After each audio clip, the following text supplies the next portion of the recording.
Okay, let's stream on actual Pairing with Funny YouTube instead of on my Twitch. I keep forgetting to Pairing with switch back and forth. Bunny. Okay, I'm gonna play our theme song again, maybe. Okay. Here it goes. Dun-dun-dun-dun-dun-dun.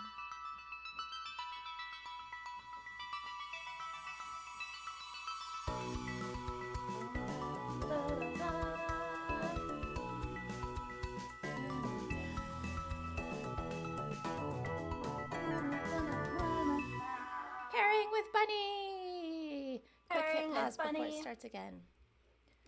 Okay. Today I have this excellent soup that was made by our mother, who brought it down on Friday when she came down to watch me speak, which was awesome. What kind of soup is it? I don't know. There was something about cabbage soup mixed with some other soup. Unfortunately, she brought it to my family. She was like, I'm bringing dinner.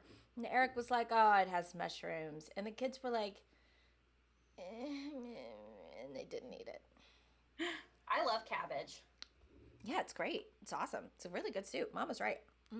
Tyler makes this really good meal where it's like this spiced chicken and then mashed potatoes and then he takes purple cabbage and he cooks it with like sugar and then a little vinegar so it like glazes the cabbage Vinegar. and it's yeah, so then the purple cabbage still has like a crunch to it, but it's like glazed with like sugar and balsamic. It's awesome.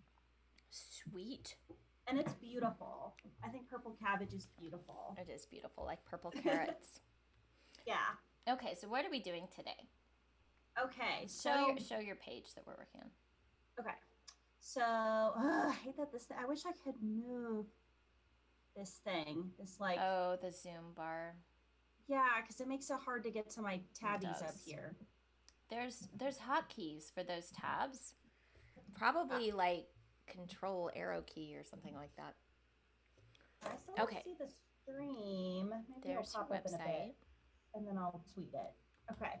So yeah, so here's the website. You got little characters. I don't know what I'm gonna do with their pages yet. And then the link will take you to this ugly little page. I've got a button and an input field. I have. Oh wait, that's that other one. I did give them IDs and put those in there. I linked the JavaScript file to it. Cool. And then here but is it what I doesn't thought. have any styles. Okay. Yeah, no styles yet. I'll work on that on my own. But because right now it doesn't really need to look pretty yet. So here are some steps to work on the first part, which is first we have to write the code to find the button element and assign a variable to it. Then we need to add a click event on the variable. And first we can just have it log something to the console with the input just to make sure that that's working. Then once we get that, we can, instead of having it log it to the console, we can have it create it as an element on the DOM. And then we'll have to figure out how to make that element like stay on the page, which I don't know how to do. What? Okay. And yeah, this is a method that you learned from the free course that you were following along. Mm-hmm. I'm trying to think about how we can alter that a little bit to make it more modern. Because I don't need you to learn and use a whole framework. I do want to direct you in a way that would lead you to understand modern frameworks, particularly React.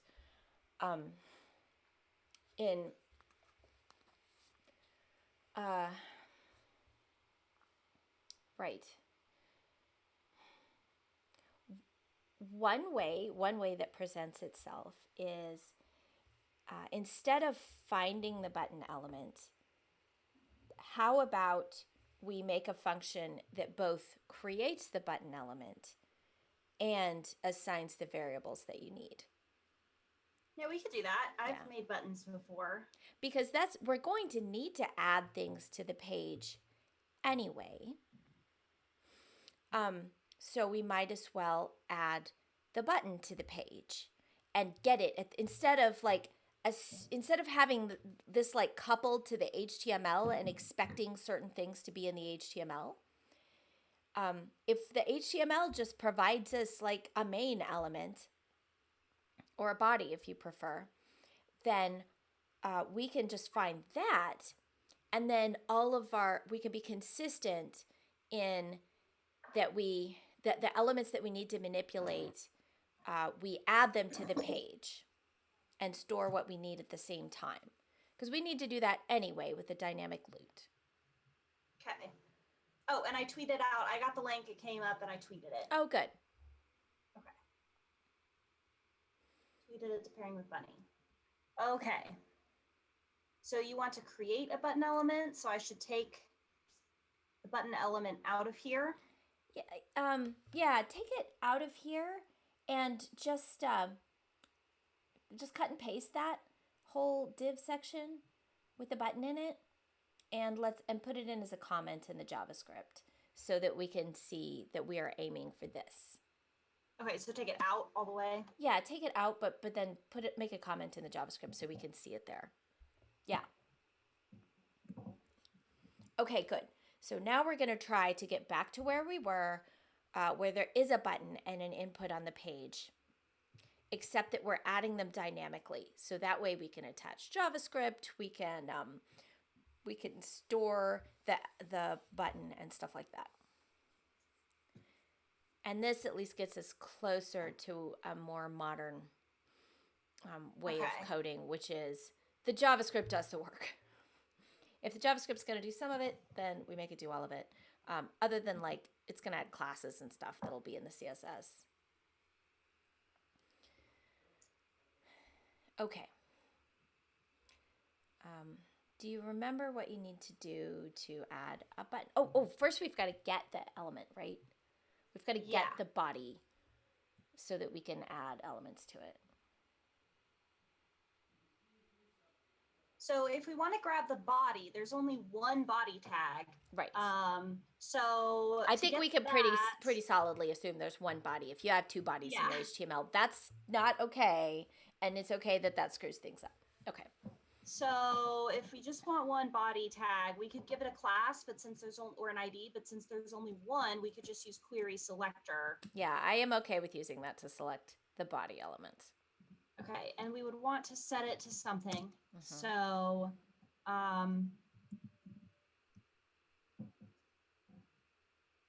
okay. Sure. Okay, so then we can like add child elements to it or something. Yeah, there's a way to do that. I know we did that in this where it created delete buttons.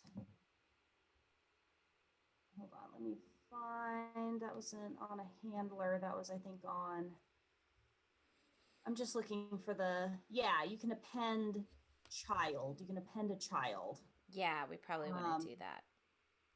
And so you can append a child, let's see, you can give it an item. Yeah, so for example in here, gives you that, to-do list, append child. Oops. This gives it a button, the create delete button function. Okay, so first you can just create the element. So you can this is how you just create a button right there. So document dot create element, give it a button, give it a name. Then you can take that name and put it into, let's see, actually, hold on. So this gives it the text content, that gives it the class name. And then okay, so if you put this into a function, then you can have it actually return the button. And then you can have it run that function when you append the child. Yeah, we can start there. Cool. Okay, so then the first thing we need to do, so this has this as a method on an object, but I guess we don't necessarily have to do that. We can just make it as a function, like just a regular old function. Okay, so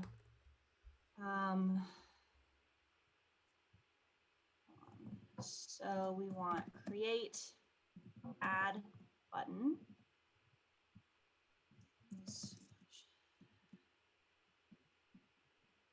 I don't like that it doesn't give me Closing curlies automatically. Yeah. Yeah. Okay. And what was I just seeing? Okay. So first, okay, so we give it add button equals document dot create an element. Hey, did your microphone arrive? No, when did you order it? Alexa told me it was going to come like the other day. It would have been to Tyler. It would have been a package to Tyler. Alexa, I wasn't talking to you. Hush. She's like, you said my name. Yeah, I did say your name. Its name. I don't know I just checked out for it this morning. Sorry. I didn't see it. Oh, that's okay. Tyler might have brought it in, but I think he would have said something. Okay. Because I've been home the I'll look for it later. Okay. Yeah, you might want to check and see if it's been delivered yet. I'll text Tyler. He's at the movies. Oh, okay. He's seeing a horror movie with Margaret that I did not want to see. Okay, sorry about that. Okay, and then that creates that. Okay, so then we can do add button dot text content equals add new loot. Oh, let me fix my little. Okay, and then add button dot, what is it? Add class name, I think. Yeah, we'll give it a class equals. And let's see, for this, do I need to put it in the class format? No, but I just want to make it as one word, I think. So we'll just do the same thing here. No, that's the same name as that. Same name as what? I guess that's fine. As this variable, that's fine. Yeah. Right? Oh, as a class camp? Yeah, that's okay. That's because it's a string. It's the content of a string. That's fine. Yeah. Okay. So that does that. Oh, and then the function needs to return it. Then it needs to return the button. Cool. Okay, so there's the function. Let's see. And I wonder, can I test this out? Well, we haven't put the button on the page yet. We created a button, right, but we can check that it didn't throw any errors. Yeah. Huh, it's not giving me. We didn't put it in the body, hon. We didn't add it to the body. We didn't call the function. Did we call the function? No, not yet, but I thought that I would still be able to access the JavaScript file over here in the sources. Oh, you're looking for the, I'm sorry, you're looking for the JavaScript. Yeah, that should be loaded, right? Because it says in the body loot.js. It's attached to, it's attached to this right there. Does that usually show the JavaScript there? Because you would think it was. Yeah, because it does on check the console other stuff. for errors. Okay, it failed to load it. Check the network tab. Yeah, it failed to load loot.js. It is not loading your JavaScript. Okay, so maybe I just typed something wrong. Okay. It is here. It's just where? Oh, no, because I didn't call it loot.javascript. Okay. Let's rename it. That's an easy thing. Okay, so I named it creature.javascript. Yes, so let's change that. That would be why. Okay, so wait. No, This is the loop page. Right? Yeah. Yeah. Okay, so let's rename the JavaScript to loot.javascript. Okay. The loot. I mean. There we go. Yeah. Okay. Let's pick the name that makes sense. It didn't load it. Yes, yes, it does. I figured it was something like that. Okay, get out of here, bar. Get out of here. Okay, thank you. Now I can inspect and go to sources, and it's still not there. Are you? I can't tell. You have too many of these open. I can't tell which is which. Close all the loop pages. Yeah, I'm going to. I think this one is the one that didn't reload. So let's do this, and then because this one automatically going to reload, but I don't know if this one automatically reloads. Hey, I have an idea. Do you want to make it like not open in a new tab? Yay, there it is. Okay, good. You were right. You were right to check that too. Good job. See, and so now I can make sure that it's in there. Yes. Okay. Good plan. Let's make loot not open in a new tab. You can Yeah, change it that's to easy. do that later, but right now it'll be easier for our work. Oh, I can change that right now. That's easy. Yeah. Yeah, because we want it to be the page that's dynamically reloads. reloading. Yes. That's really easy to do. Hold on. All I have to do is take this out. Okay. So Cool. let's close this. Let's reboot all of it one more time. Now that that's done. Okay. Show live. Should open in the same tag. Oops. Tab. No, not inspect. Click it. Okay. There we go. Okay. Okay, and then let's do something to make sure that this page is dynamically loading. Great. So well, I'll just, this is the easiest way. Oh, it went back to the beginning. Reloads back to the main page. Well, that's better than leaving an old loot page out there. Yeah. But we have to click it again. Bummer. Well, that's not that big of a deal, I guess. Yeah. Oh well. Optimized for single page apps. Yeah, I don't know how to fix that. Oh well. Okay, but now when we go there, we know. Zoom tab in the way. Zoom tab! Oh my god, can I oh, thank God. Okay, I can move it down to the bottom. Oh, thank you, God. Okay. Oh, yay. Good. I didn't know. Here we go. That's that. way better. Okay, so here we go. One more time. Okay, show live. Take me to the loop page. And now it's attached. Here it is right there. Okay, so now we're getting the JavaScript. We have a function to add a button. Mm-hmm. We have not run that function. So let's see, we can try in here what happens if we call that function. Oh, we have it, it's called Kate. Oops, button. And let's see if will that run it in here and show anything? I guess not. I don't know that that'll do anything until you put that button on the body. Actually in the thing. Just do body L dot append child. Where, in here or in the console? In the JavaScript. Okay. I don't know. Yeah, there. Okay. That'll definitely do it. So, okay, so we have this function, but then they had this function. Once they created it here, then they ran it in Append Child. So let's do that. Was that list? Let's see. But what are we adding Append Child as a method onto? What? We're calling it on body L. Oh, that's right. It's just backwards. I was just looking at it here where they're calling it as a method on this, but and then having it there. But I see what you mean. Yeah, we can just do it the other way around. This. What? Am I? Just type what you're thinking, because I don't understand what you're thinking. So go ahead and No, you're right.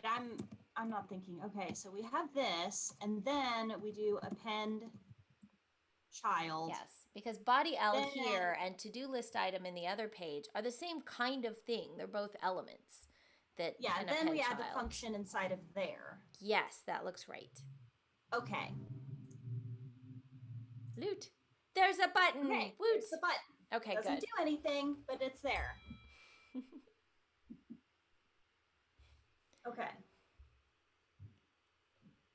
So next, we need to add an input field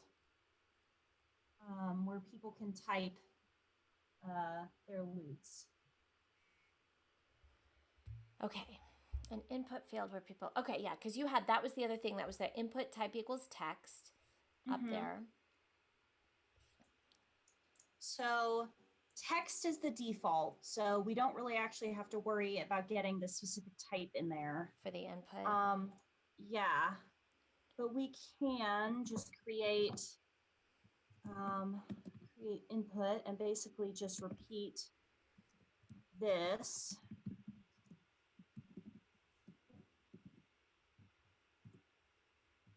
Okay, so const add input Good. equals document element input, and then add input dot, doesn't need a text content because it's just blank. That's normal, but ID. So it just needs a class name. That was an ID, not a class name. I mean, it probably also needs a class name. Yeah, but we need to get the IDs on there. And then it's probably just dot ID name. ID name. I'm guessing.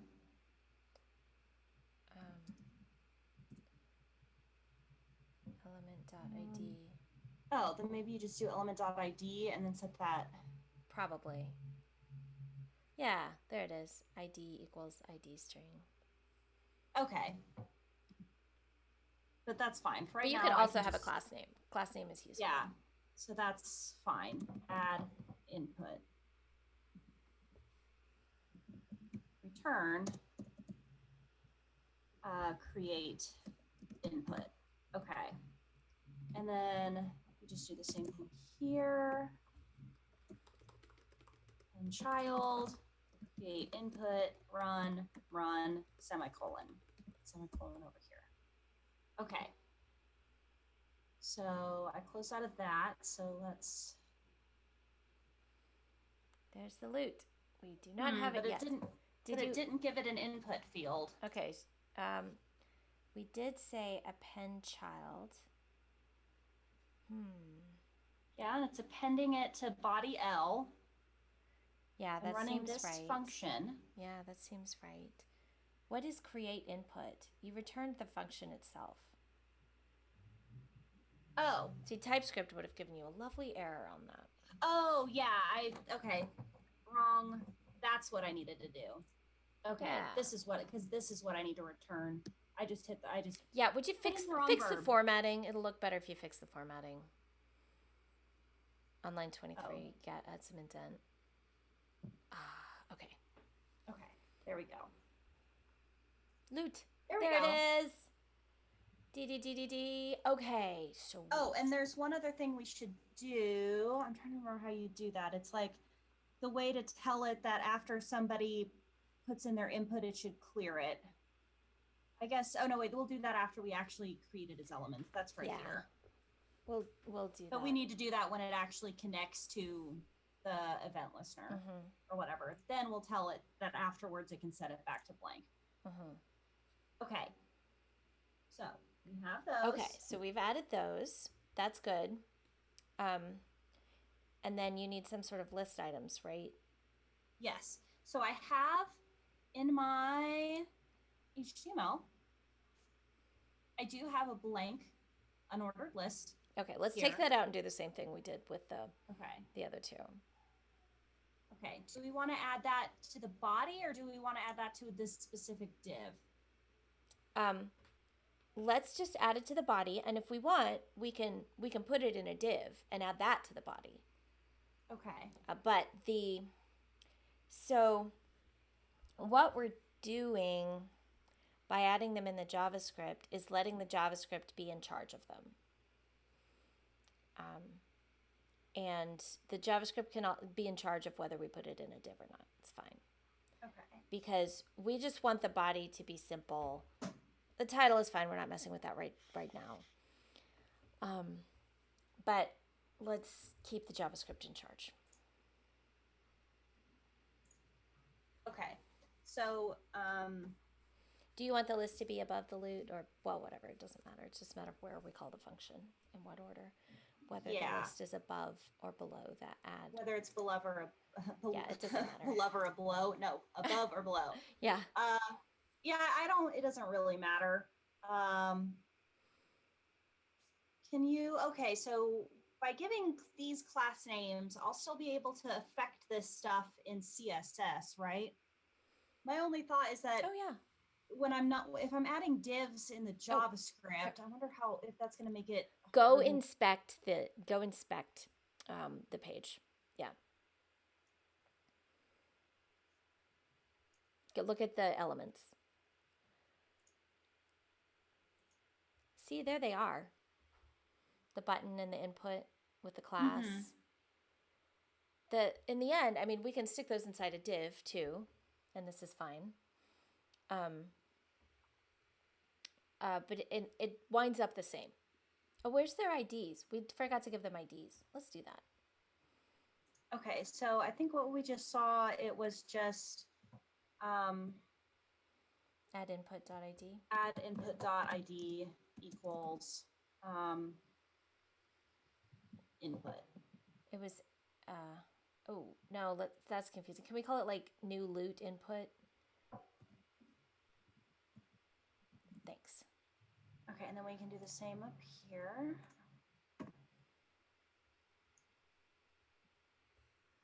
Which is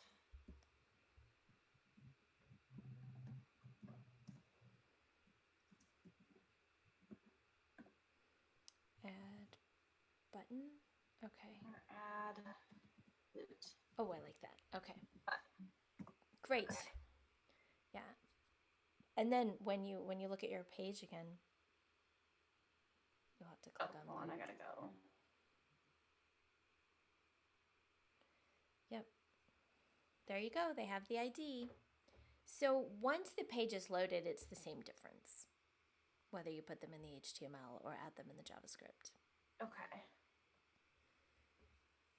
Yeah, and it's not like I'm even going to need that much CSS. There's not going to be like that much on this page. Yeah, that's fine. They have classes. You can do what you want with them. At some point, you'll load some CSS. But right now, we want to get these inputs, these elements linked up with an unordered list. So we should put that on the page. Okay. So we need to create an unordered list. Yes. So I guess really that's pretty much just what we've been doing here.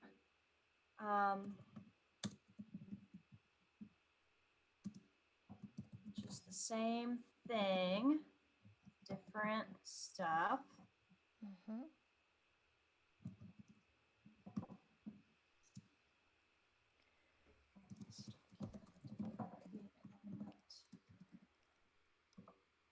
Yeah, this is going to be Unordered list. And we'll give it an ID. It doesn't need any text content because we're going to be dynamically adding the text content of the list as we add list items to that unordered list. Yeah, it doesn't need any but yet. we will give it an ID. Yes, yeah, definitely. ID we'll definitely need to give it an equals loot ID. list. Okay, cool. Okay, and then turn add an ordered list. Okay, good. Now we can put that in the body. Yep. Okay, so we can put it in the body and then we'll call it, but we'll only be able to see it when we actually inspect it because there's nothing in the unordered list, but it should create a space for it. Well, we could put a class and then we could put like a border on it or something if we want to see it. I think we'll be able to see it. We'll definitely be able to see it in the inspection, yeah. Yeah, okay.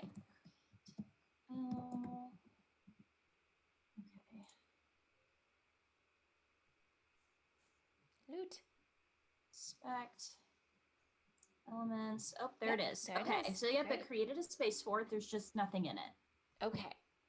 So somewhere we're going to store the items in the list, right? Yeah. Okay. Make a variable that stores the items in the list. Okay, so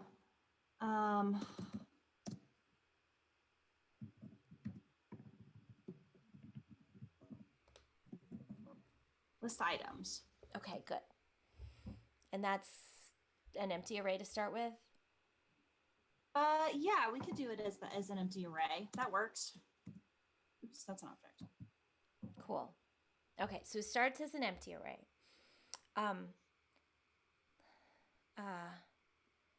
Or we can start it as something in it for now, just so we have something to test with. Stick like a string in there. Oh, yeah. Yeah. Okay, good. Let's make a function that updates the unordered list.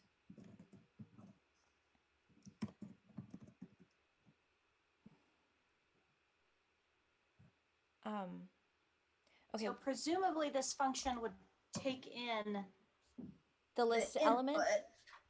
Oh, the loot list items. Yeah, it would definitely take in the loot list items. And let's have it take in the unordered list element too.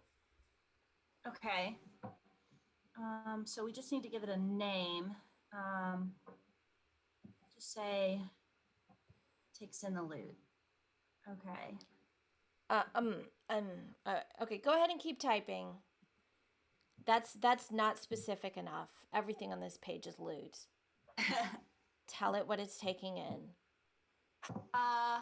If you could give it a type, then it would be all right to just call it loot. But this whole page is about loot, so that's not. Is it a single loot? Is it a list of loot? I mean, I guess what we want to update the list with is the user input loot specifically. Oh, wait. I was picturing that we're writing a function to change the unordered list on the page based on the current array of loot list items.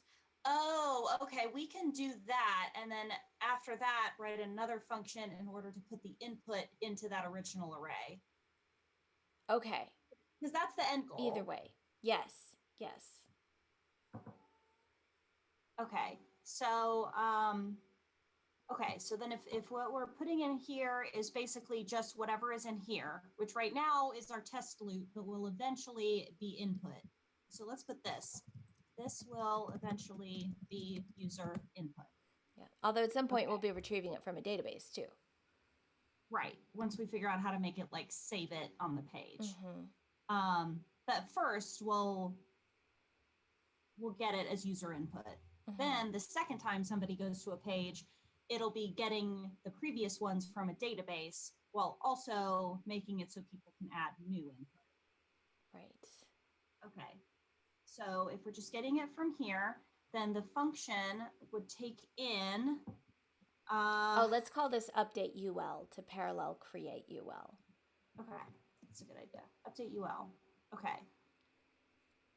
And then the function is taking in the items from the array. Well, start typing the body of the function. You'll figure out what it needs.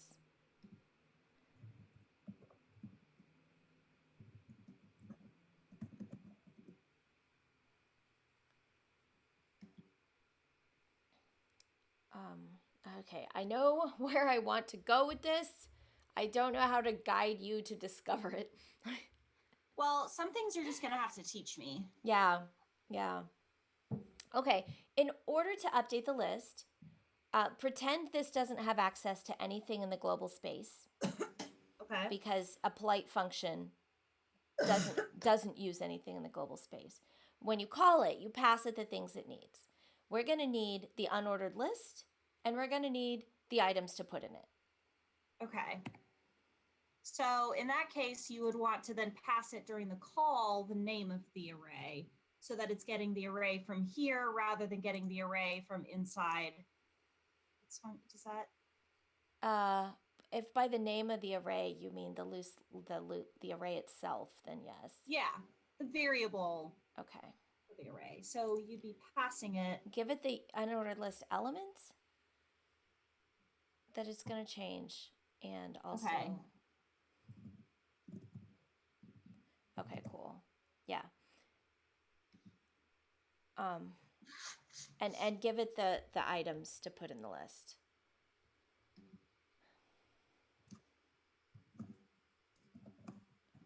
Yeah. So given that, what do you need to do to that list element? What did the other thing do? Did it clear it out? In your other app, in that display to-dos, what did it do? So. Oh yeah, it did. It cleared it out on line 73. Yeah. Very sneaky. Yeah, it sets it to blank to begin with. Right, and then it adds each of the children. Yeah, it creates a list item for each. So for each item. Oh, that needs. Oh, could you do me a favor and tab that over? What, this? Lines 75 through 86. Oh. Through 80. Everything in the for each. Where does the for each end? I can't see where the for each ends because it's not tabby do-bird.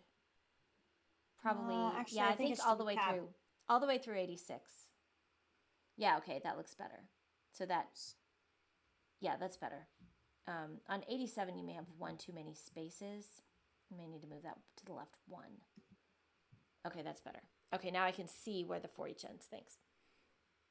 Yeah, I do a lot better with my editing in Visual Studio Code. That's the thing about Glitch that I don't like, is that it's a lot harder to format. Totally. Yeah, so what it does is, it runs a for each on the array. And then it gives it these two different things because those are objects in an array. Ours is just an array. Ours is currently just an array of strings. So far, we represent the loot with just a string. Yeah, so we wouldn't have any of this because we just don't have that. And we don't need a delete button. Don't worry about that yet. Yeah, well, eventually we can get to that, but right now that's just not what we need. So right now what we need to do is just create the list elements. Okay, and then the ID and then append child with that. But but what they're doing here is a little different. It's not just adding them, it's adding each item and then also creating a delete button next to it. Yeah, you don't have to do that part. Which is not what we're doing. Yeah, I mean, you can cut and paste that in and we can delete some lines from it and it'll be right. Yeah, this is just to add one. Don't worry about that yet. No. Everything we need right now is in that display to-dos. Okay, so why don't I just grab this? Cool. And then, that, and we'll delete some lines and change a couple variable names and it'll work. I'll put it inside update UL, please. Oh. Okay, so we don't need any of this if statement. True. We also really, really don't need lines 43 and 44 because that's throwing off our curly braces. Because we're not making a method on an object. Okay. So, we don't have to do line 43 because we already have the list element.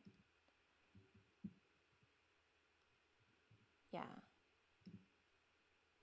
Okay. So instead of to-dos UL, we have list element. Yeah.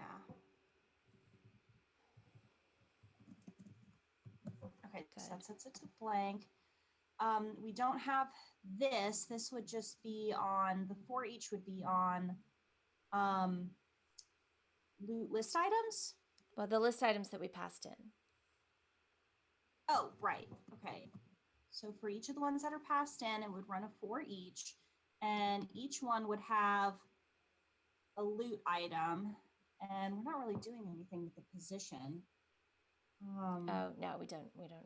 So we don't. Well, it puts it as an ID. We are not freaking gonna do that because that is evil. Yeah, we don't need that. I bitched about that last either.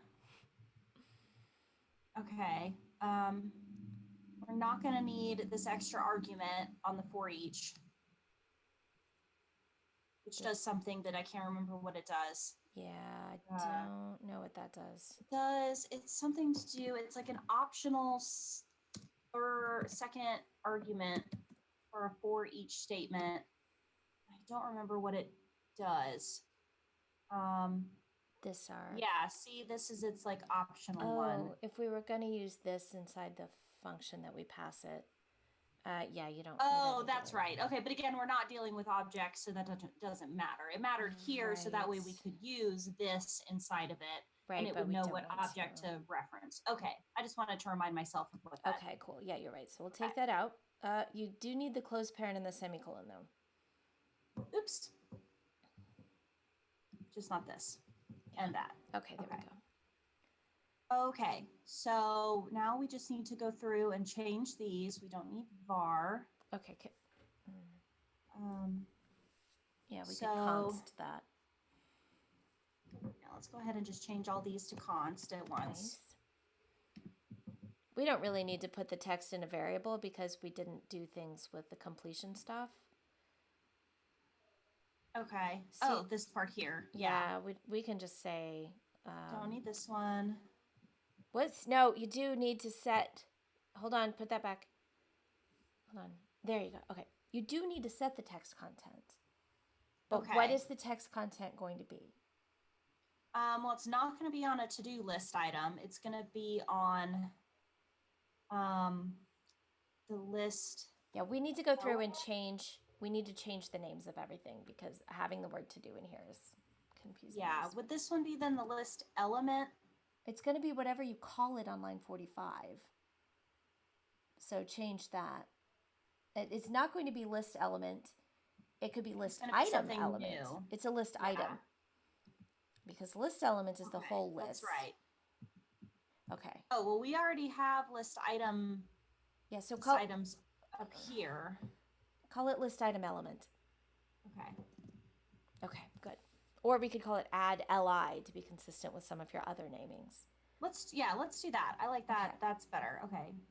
Add li equals document.create element, create a list item. Yes. Okay, that's better. Good. That is better. Now, when we take a parameter to our function, our for each, the function we pass to for each, please change that to list item string or list item name or something. Where, here? No, on line 44. Oh, 44. List items. Oh, I see. Okay, list item. No, that's fine. That part's fine. Where it says to do, we don't want it to say to do because, God, that's confusing. Right. So that one is actually, could we label that as the input string? No, how about loot name? Okay, cool. Okay, and then we need to change. Okay, number one. Okay, that's a constant. That looks good. Okay, we need to change this. Okay. On line 47, you need to put your add li there. Right, now that we've got that name for that. You can delete line 48. So this is fine. Okay, so this sets it initially to an empty string. Then this actually creates the list element and then changes its text content to this. Yeah, that empty string is just there because it went with the if statement that we deleted. But we don't... You don't need that. You don't need line 46. You know what the text content of this list item is. It's the loop name. So the text content is going to be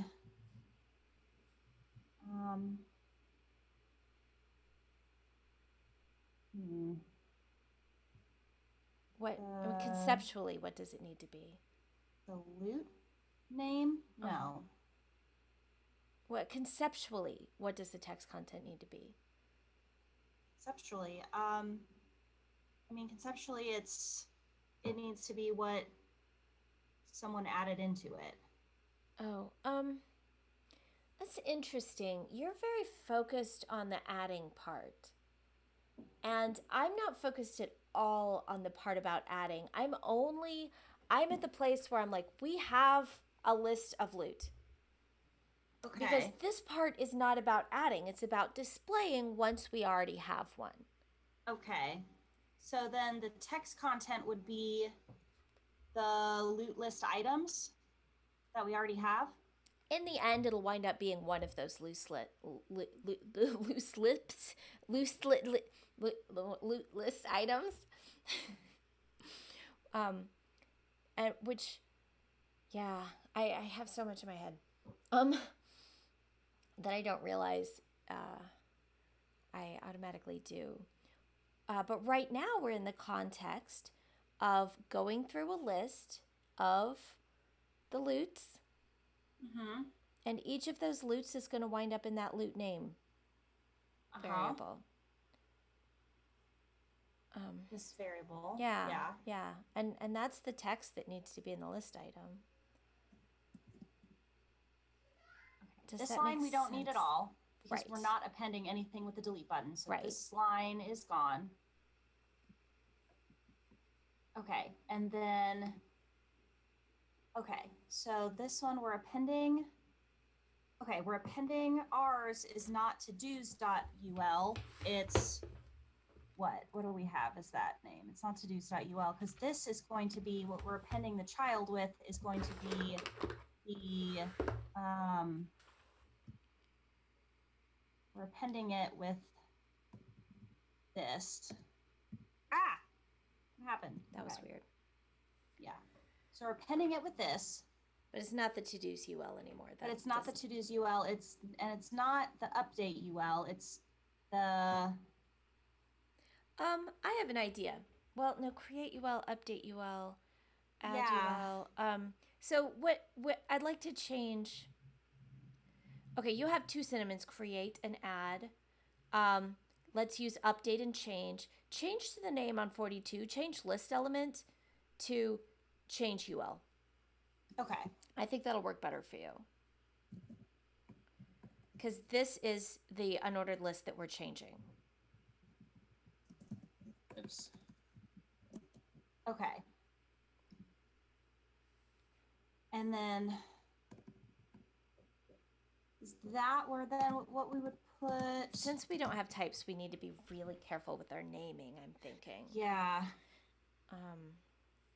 Yeah. So, yeah, we should probably be really careful with our namings. So this loot list items, we should probably be careful that is,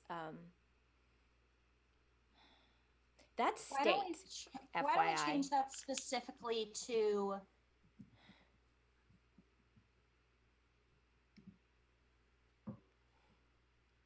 Okay, sure.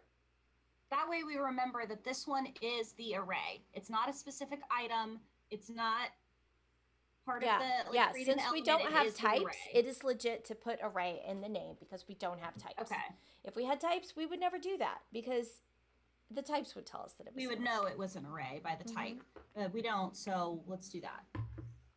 Okay, cool. All right, I think our function is probably going to work. To test it, what do we need to, well, we need to call it. Yeah. To do that, we need the unordered list. Now, there's two ways we could get the unordered list. One is to find it by ID, but the other one is when we create the unordered list, we could save it somewhere. Okay, and that's in here. Well, technically, we create it when we call that function. Here. Yeah. So so we could just assign this function call to a variable? Sure. Let's do that. Let's see. How about, should I name it? Well, how about element UL? Okay, so we named it to that function call. Whoa, stop. I don't know does append child return the child? Probably not. Oh. Your element UL is the output of create UL. Yeah. You want to both append the child of it. Just store create UL in a variable before you pass it to append child. Okay. So, so create a variable up here for the function call of create UL. What were we going to name it? Element UL, I think. Element UL, and let's set that equal to the function call of create UL. Yes. Then I can just replace this. Yes. With element UL. Yes, that is called an extract variable refactor. Okay. And that works the same way. And then now you have that element UL when you want to call update UL. Okay, so now can I use element UL in here? Yes. Okay.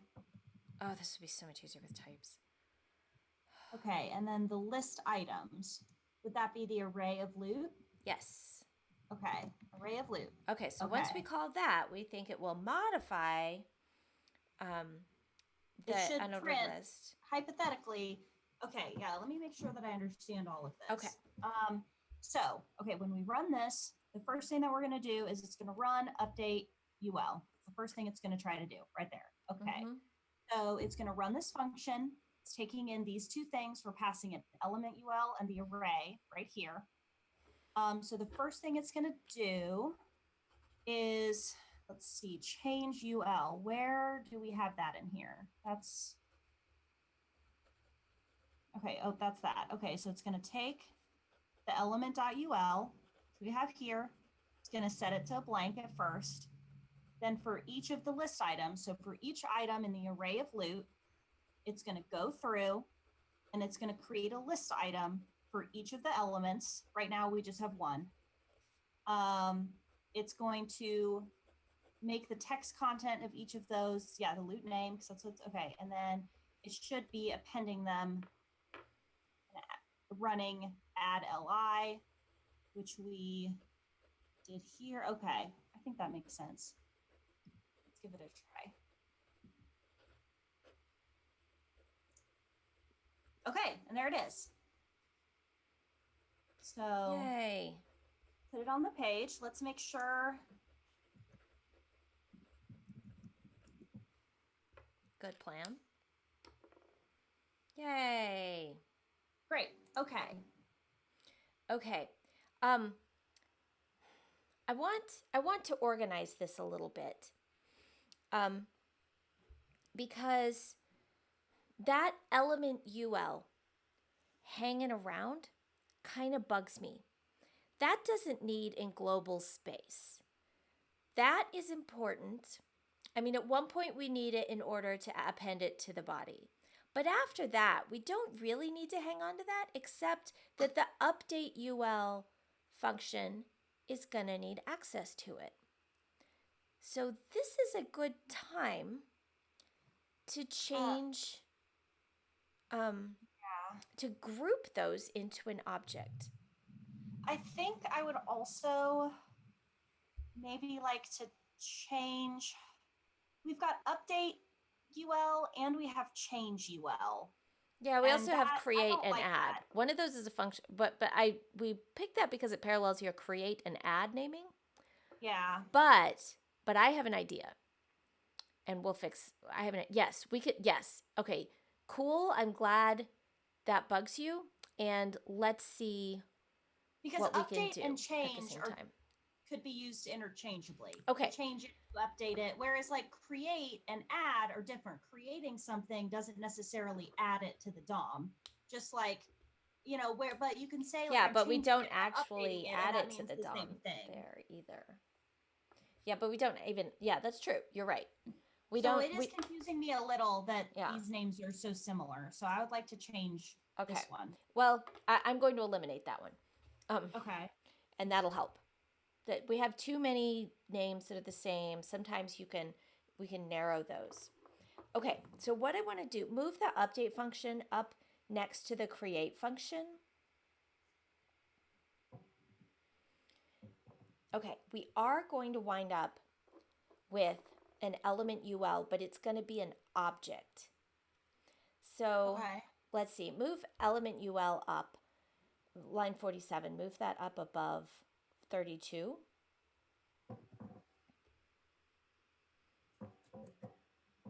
Yes, okay. Now, instead of create UL, let's say element UL equals an object. Okay, an empty object? Yeah, it's an object, and then give that object a create property, which is your create UL function. Okay, that makes sense. Okay, so the create UL function, we're going to make it a method on an object instead. So, okay, we're going to create the object. Yeah, and make it. And then in the object, we can do create UL. Just create. Okay, create. Yeah, because this thing knows that it's a UL inside it. That's right, because to run it, just create itself.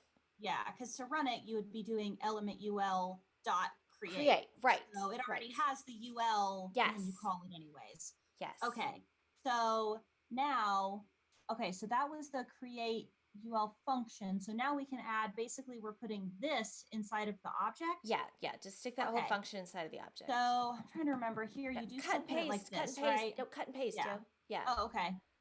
Yeah. We don't need to refactor it, just move it. Okay. Right. So just that. Mm-hmm. And then put that there. Okay. Okay, and then go ahead and don't need that anymore. Yeah. So now what we want is when we call this function,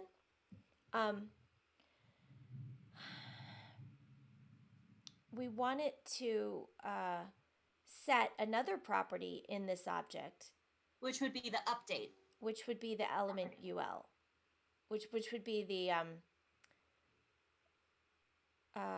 sort of. I mean, that's an interesting way to do it. What you just said.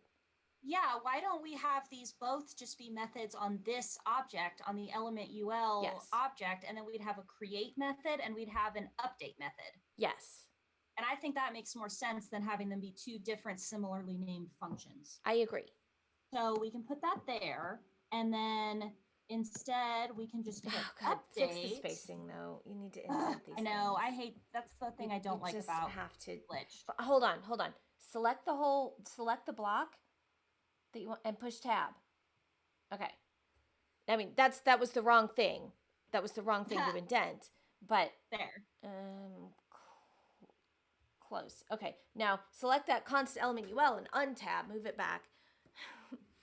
Lines 32 through 39 are all too far indented now. Oops. On. Command C. That's what I wanted to do. Yeah, now these are too far. Okay. Select them all. Select them all. No, stop. Select them all. Shift tab. Okay. Now fix line 33. But and then line 34 is wrong now too. And line 37 is too far out. Okay, now we've got it. But I want you to select and tab or shift tab rather than doing them individually.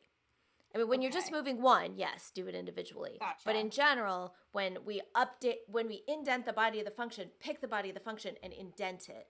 Yeah. Okay, and then we can take this, copy it, and add that here. Okay, and then this. Yeah, just move line 45 over. Yeah, line 40 what? 45. 45? Okay, that's what I thought. So that one needs a tab. Yep, now we're good. Okay, and then we don't need this at all anymore. Right. Okay, that makes a lot more sense to me visually. Cool. To just have a unordered list element object and then have create and update as methods on those objects. So let's rename it from element UL. It's not just an element anymore. It's now conceptually an unordered list. It's a component. Let's call it component UL. Component is kind of an overloaded word, but conceptually, this is what it means. It's a piece that knows how to create itself, how to update itself, and generally how to take care of its stuff. Yeah. Okay. Yeah. Should we do something similar? I guess these are separate things. Oh, wait, not yet. Not yet. We're not done with this one. Okay. We haven't, look, it's angry now on line 50. Oh, yeah, because this doesn't make any sense anymore. So what? So then what we would need to do is rather than put it in like this, it would be append child dot. Okay, this is when we're creating the unordered list for the first time, right? So it would be dot append child, and then in here we would put component UL dot create. Right. Okay, I'm going to label this. So this is the code we want to run to actually create an ordered list space on the page. Cool. Yeah, this is like initialization. This, I feel like we should put, I guess that's fine there. Okay, but this then is actually what we want to run to print array to screen as list items. But now we need to change this. because this is totally different now. Mm-hmm. So it's going to be a method on an object. So it's going to be component ul dot update, and then we pass it. Second thing we pass it is the array of loot. Yeah, that's correct. But we really only want to pass it the array of loot now. Because Okay. now that it's like grouped in an object with create, it ought to be able to keep track of its own element, right? So you were right there. Put it back, put it back. You had it. Yeah. So yeah, so eventually what we want is for it to not update. Component ul dot update, and we should only have to pass it the array of loot. Right. Right. Okay. Okay. So now, I am curious. In the just to make sure that these match. Good. So now we have to figure out how in create to like save the unordered list. Because we need to remove that change UL argument. Okay. First, I want to test the rest of this. Let's. We've made a bunch of changes. Let's cheat. And in 39 on line 38, we don't want to get change UL anymore.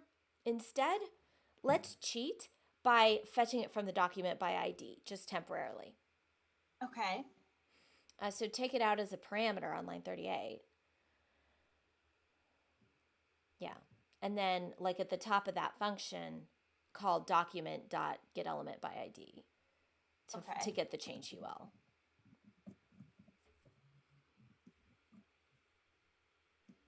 Okay, and that one is that would be the ID of the list, right? Yeah, it's on line 35. Oh, okay, right. Make it a string. Okay, yeah. And then do I need to assign this as a variable and pop that variable's name in place of these? Yeah, just call it change UL. Or just call it change UL. Yeah, okay. Well, we'll change that later. But for now, we want to test whether we've screwed anything up. Okay. Because so now we've got... Right. Yeah, good. Yeah. So now we've assigned it here in the function rather than as a parameter, which will give it these things. Okay, so yeah, let's see what it does. Oot. Oh, and they're not there. It didn't work. Okay, well, check the debugger. What's it doing? We've screwed it up somehow. Okay, so let's go ahead. Oh, look, it's telling us an error. Come on. Oh, no, wait, that's not what I thought. Okay, come on, show me the error. I'm hovering. Oh my God. X do? What does little X do? Oh, okay. Document yeah, get. I think your casing is wrong there. I missed a capital letter. Okay. That's what it is. I missed the capital letter on by. Easy fix. Okay. Loot. There we go. Okay, now we have successfully not screwed it up. Okay, so now we have the separate problem of retaining the new element, retaining the unordered list element inside that object. Yeah, because right now, I think if you were to refresh it, I mean, it would add them, I guess, because they're stored here in the code. So they're always going to print to the screen no matter how many times you reload, but that's not always going to be the case. Okay, don't worry about the array right now. I'm worried about getting rid of line 39.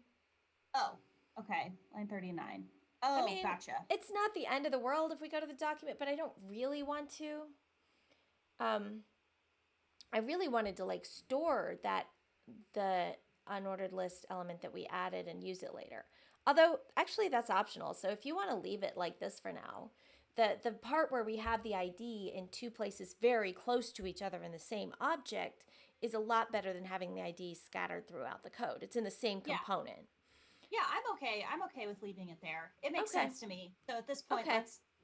All right. And then we don't have to mess with this and storing fields on the object. This is fine.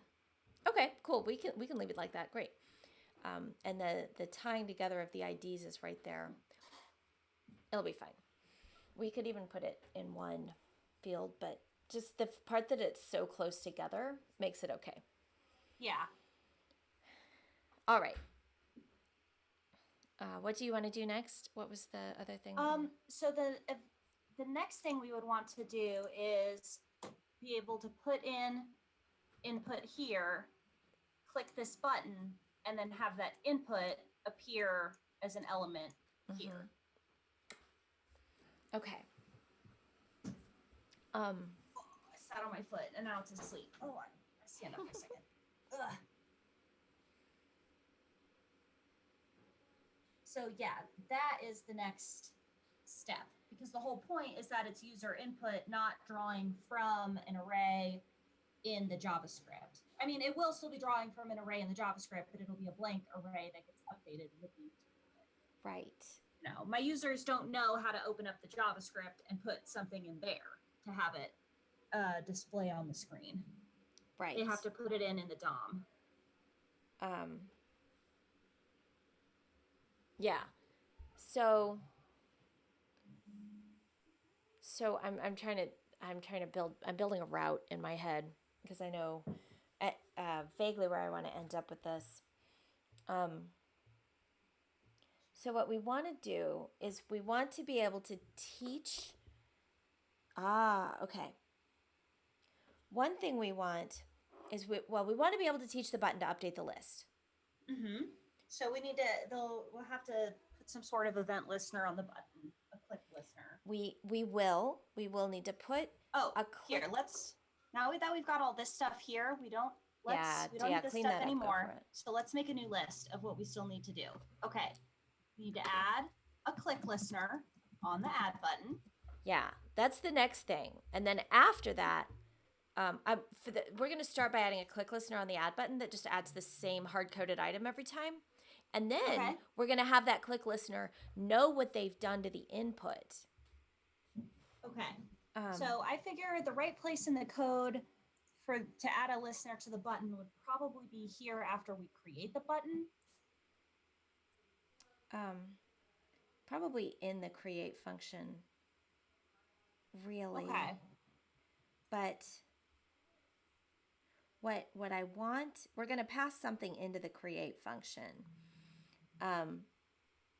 because the button, go ahead and put the button in a component. Make it have a component with a create method. It doesn't really need an update method. Oh, I give it an update method just for fun that doesn't do anything, but. Okay. So let's create this then instead. We'll have. Yeah, make it a component. Okay. So let me start this over. Okay. So, component button equals an object. Oops. Okay. And then in that object, we're going to have a method that's going to be called add, right? Yeah, just add. And then we can take all of this, copy that, and put it here. Function, okay, put a space there, and then let's shift tab. Oops. Oh, that's not what I wanted, shift tab.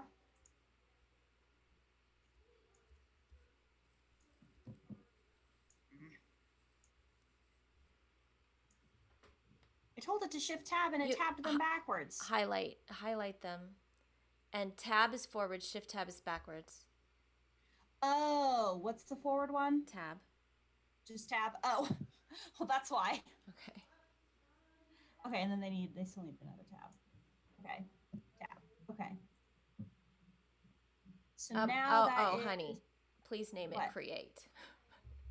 We need to be consistent in our property. Oh, no, yeah, that makes sense. There you go.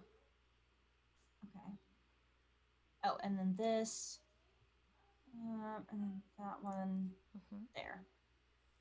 Okay, and then I don't need this anymore. Which means that down here, yep, it's going to give me an error. Because now I would do body element dot append child And here I would give it component button dot. Hi, I'm pairing with Bunny. How are you, Evelyn? Hello. Hey, Ev. Hi, I'm Bunny. Me and Linda were wondering if we could get Stardew Valley. We'd have to get 2 separate copies so we could play together. Oh, is it on the iPad? It's on the Switch. computer and the Switch, but we get it on the computer. And the Switch. We get it on the computer. Oh, okay. So how much is it? $15 for one. So just $30. $30. Yeah, totally. Go for it. All right, cool. Did she say she's getting 2 copies on the computer? Yeah, make sure she knows. Each of their computers. Okay, I was gonna say make sure she knows because you can't multiplayer with one person on the Switch and one person on the computer. Oh, okay. Yeah. Okay. Yeah. But So they're both gonna get it on the computer. But if she got it on the Switch, she could multiplayer with me. But then they couldn't multiplayer with each other. I know. I don't have anybody to multiplayer on Stardew Valley with on the Switch because nobody else has a Switch. Oh. Stardew Valley is great. I love Stardew Valley. Cool. Okay. Okay. So make sure we haven't screwed it up. Make sure okay, and I changed this so it's the correct call. Okay, everything looks the same. So that's good. And so, great. Okay, so now we have the button component. Do we want to add input as a method on the button object? Or not? I mean, they're separate. Oh, no. Input is a separate component. But the thing is, what's gonna happen in the end, I'll tell you, is the same way the contents of the input field is going to become part of the state. Right now, the state in our application is the list of items, the list of loot items. The contents of the input will also become part of the state, so it'll be kind of global in that sense. Yes, Evelyn? Is your credit card the Visa ending in 81? I don't know. If it yips at you, here, you want this one? Well, I want to know because I don't want to accidentally charge the wrong person. Oh, what does it end in? 81. Fuck if I know. That's not enough digits for me to tell. I mean, you can just enter this one if you want. Okay. Tell Evelyn I say hi. If it doesn't give me the last 4 digits, I cannot tell you what credit card it is. Okay, we're supposed to use this one. Okay. Tell Evelyn I say hi. Bunny says hi. Also, she should check out the Umbrella Academy on Netflix. Use PayPal for me. You can email her. That's fine. You can use PayPal. That's fine. The password isn't entered. Because it's stupid like that. It can't remember a password. I've probably changed it. Ask Daddy. I don't know if he knows it either. Come here, Deet. Can't exactly bring it to you. No, come here and I'll show you. I'll give you the PayPal password. Okay, Bunny. We need to figure out how to update, how to have the button do something. Hello. Come on. Take my Touch ID, you stupid thing. Hi, Linda. What is the current PayPal password? Reveal. I don't think that's it, actually. Try that one. See if it works. Okay, well, tell Evelyn I'll email her. Okay. Yeah, email Evelyn. All right, so I can think about this a couple different ways. The thing is that when the button pushes, the end thing that I want to happen is for the list item on the list on the screen to change. Yes. And what I want for that to happen is for the list of items that is our state to change and the update function to be called. Okay. Okay. So here is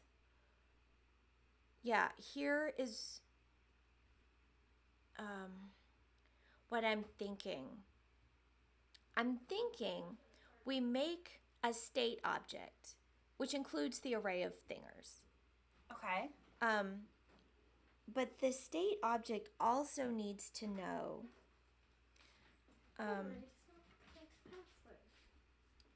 Oh, it didn't work? No. I was afraid of that. That's useless. Edit. Trash. Let me see if I can find the right password because there's a couple. PayPal old. Wow, that's not useful. Why do you exist? Edit. Trash. Move to trash. Why do I have 4 PayPal things? Here is the right one. Here. This is the up-to-date one. Oh, 1Password. Okay. Okay, back to, I'm sorry for the interruption. No worries. Focus. God, that really fucking threw me off. Especially the 6 different interruptions that question was. Yeah. What I want to be able to say in the update function for the button is, one, I want to be able to say, what's the current state? Which is that it's going to look at the current list of items. And then I want it to say, oh, hey, here's the new state. And I wanted to be able to do that in the click listener.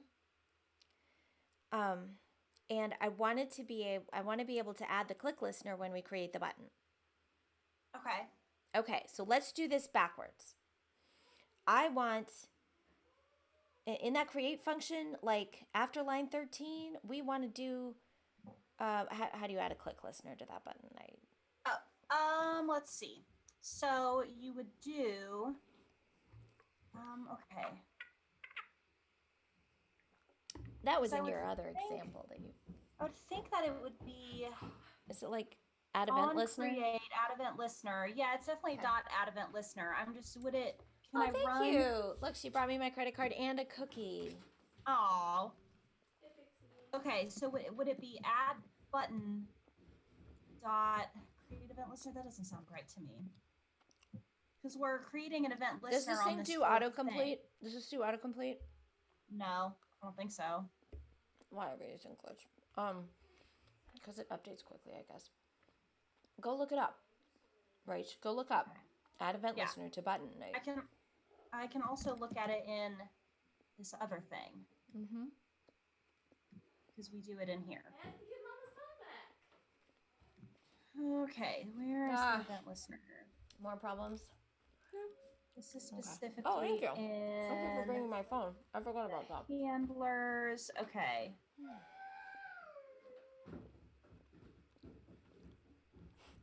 To-dos.ul. Okay, no, so it is on that. Okay, it would be on add button then. It looks like. Because that's where this event listener is. That's how they add this event listener. So I think that's how we can do it that way. So let's give it a shot. So I think we can just do add button dot create event listener. First it takes the click, then it takes an anonymous callback function. Okay, cool. Let's just make it say you click the button. Yeah. Console.log. Yep. Clicked. Okay. Good. Okay. But yeah, on the button, add event listener. I think that'll just add it on the button. Let's see.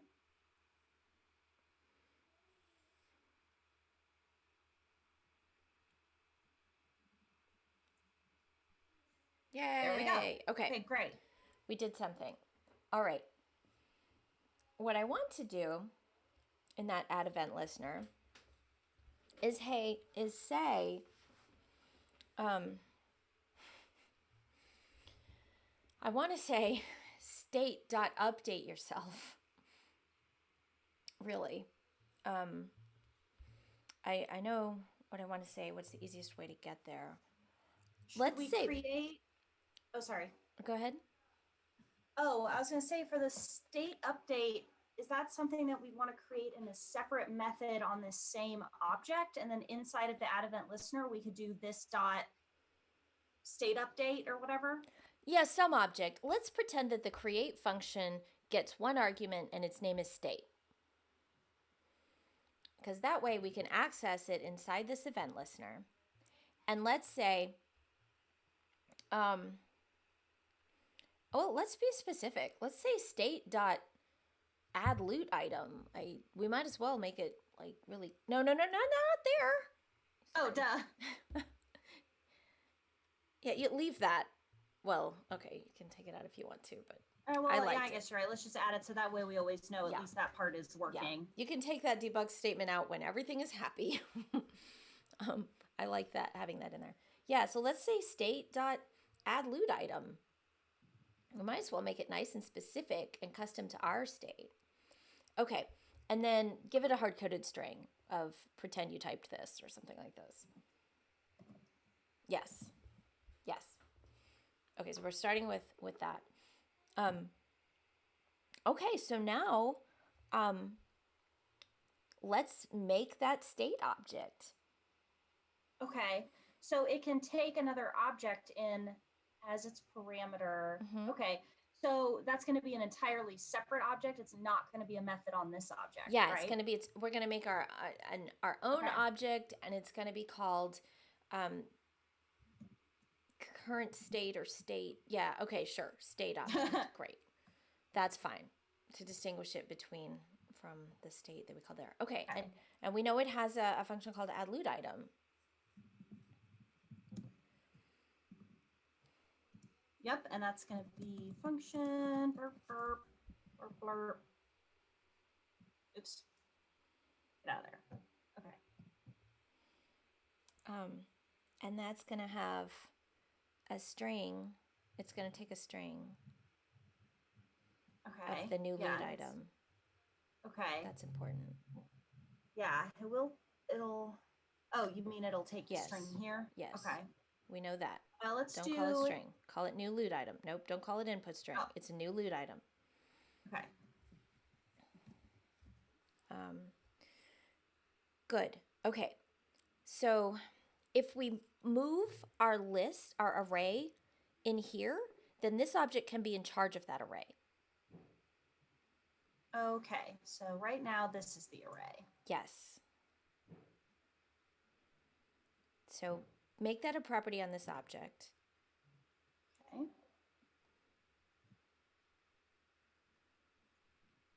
Oh, wait, like a property on the object? Yeah, make it a property. Okay, so then I don't need this, right? Okay, if I'm adding this as a property, but it was still...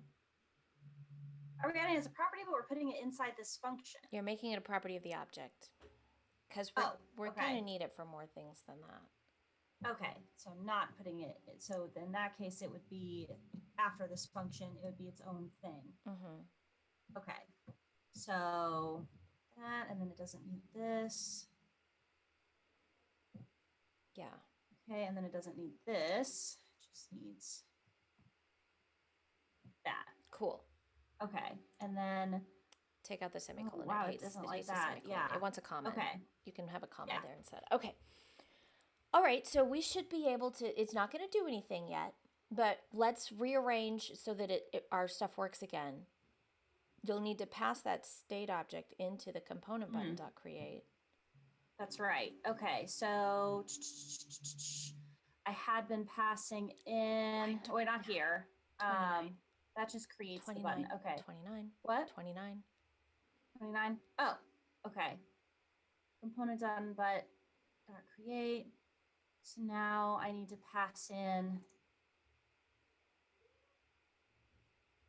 Create now wants a state. We created a state. We made a state. We need to give it to that create function. Yeah. Just that? Yeah. Okay. Because that state object has that add loot item method that the component button needs. That's right. Okay. And then the other place, it should be angry where we're using array of loot, because that's no longer at the top level. That's not what its name is. Yeah, I think it's down here. Yeah, okay. Yeah. So now instead of its dot, it's going to be state object dot array of loot. Right. We could make, someday we might make the update function more generic and just pass it the state and have the access the array of loot within it, but this is fine. This should still work. Let's make sure it still works. You don't have to, oops. You don't have to close the inspector to click on the loot link, Rach. Oh, I guess you're right, yeah. Okay. Okay, all of that still works. Check the console, and let's see if it still says clicked when you click the button. Yay. Yep. Okay, I'm happy now. Okay, so now we want that state to know that when we add a loot item, it needs to call update on, it needs to update the list.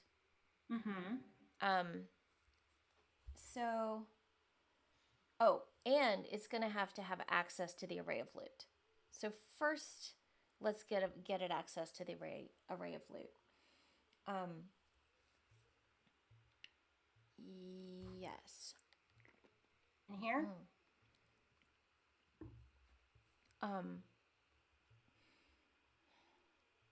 Yes. So how are we going to get it access to that? So this needs to call array of loot dot push or something. Yeah, try that. I would call it, as far as I'm aware. Yeah, well, pass it the new loot item. Okay, cool. Let's try it.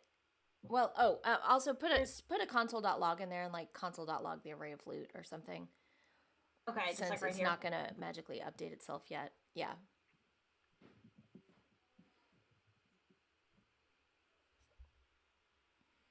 This dot array of loot, maybe. Oh, that's right. Yeah. Okay. Okay. Let's see what that does.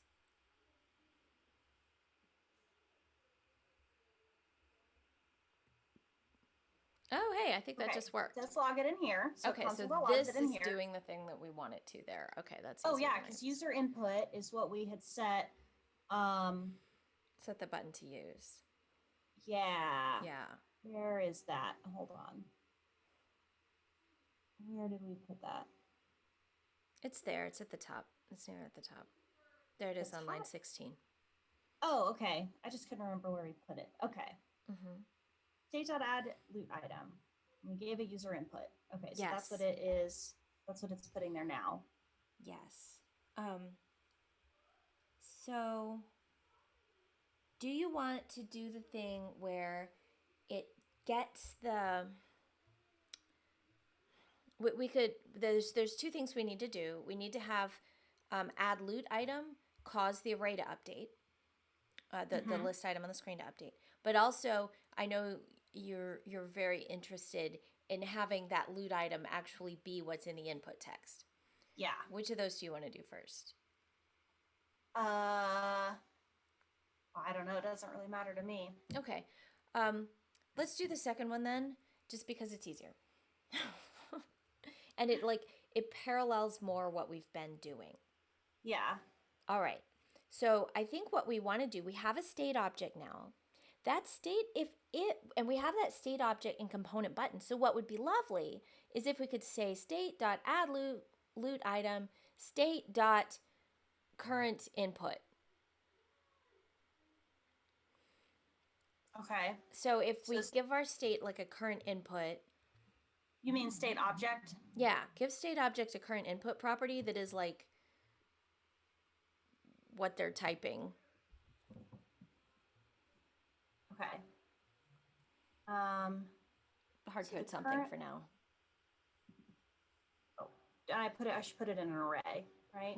There's exactly one string in that input field. So I think that, the input is inherently a single string because it's just we only have one input field and we have like inherently one input field. We're not going to add more. Okay, good.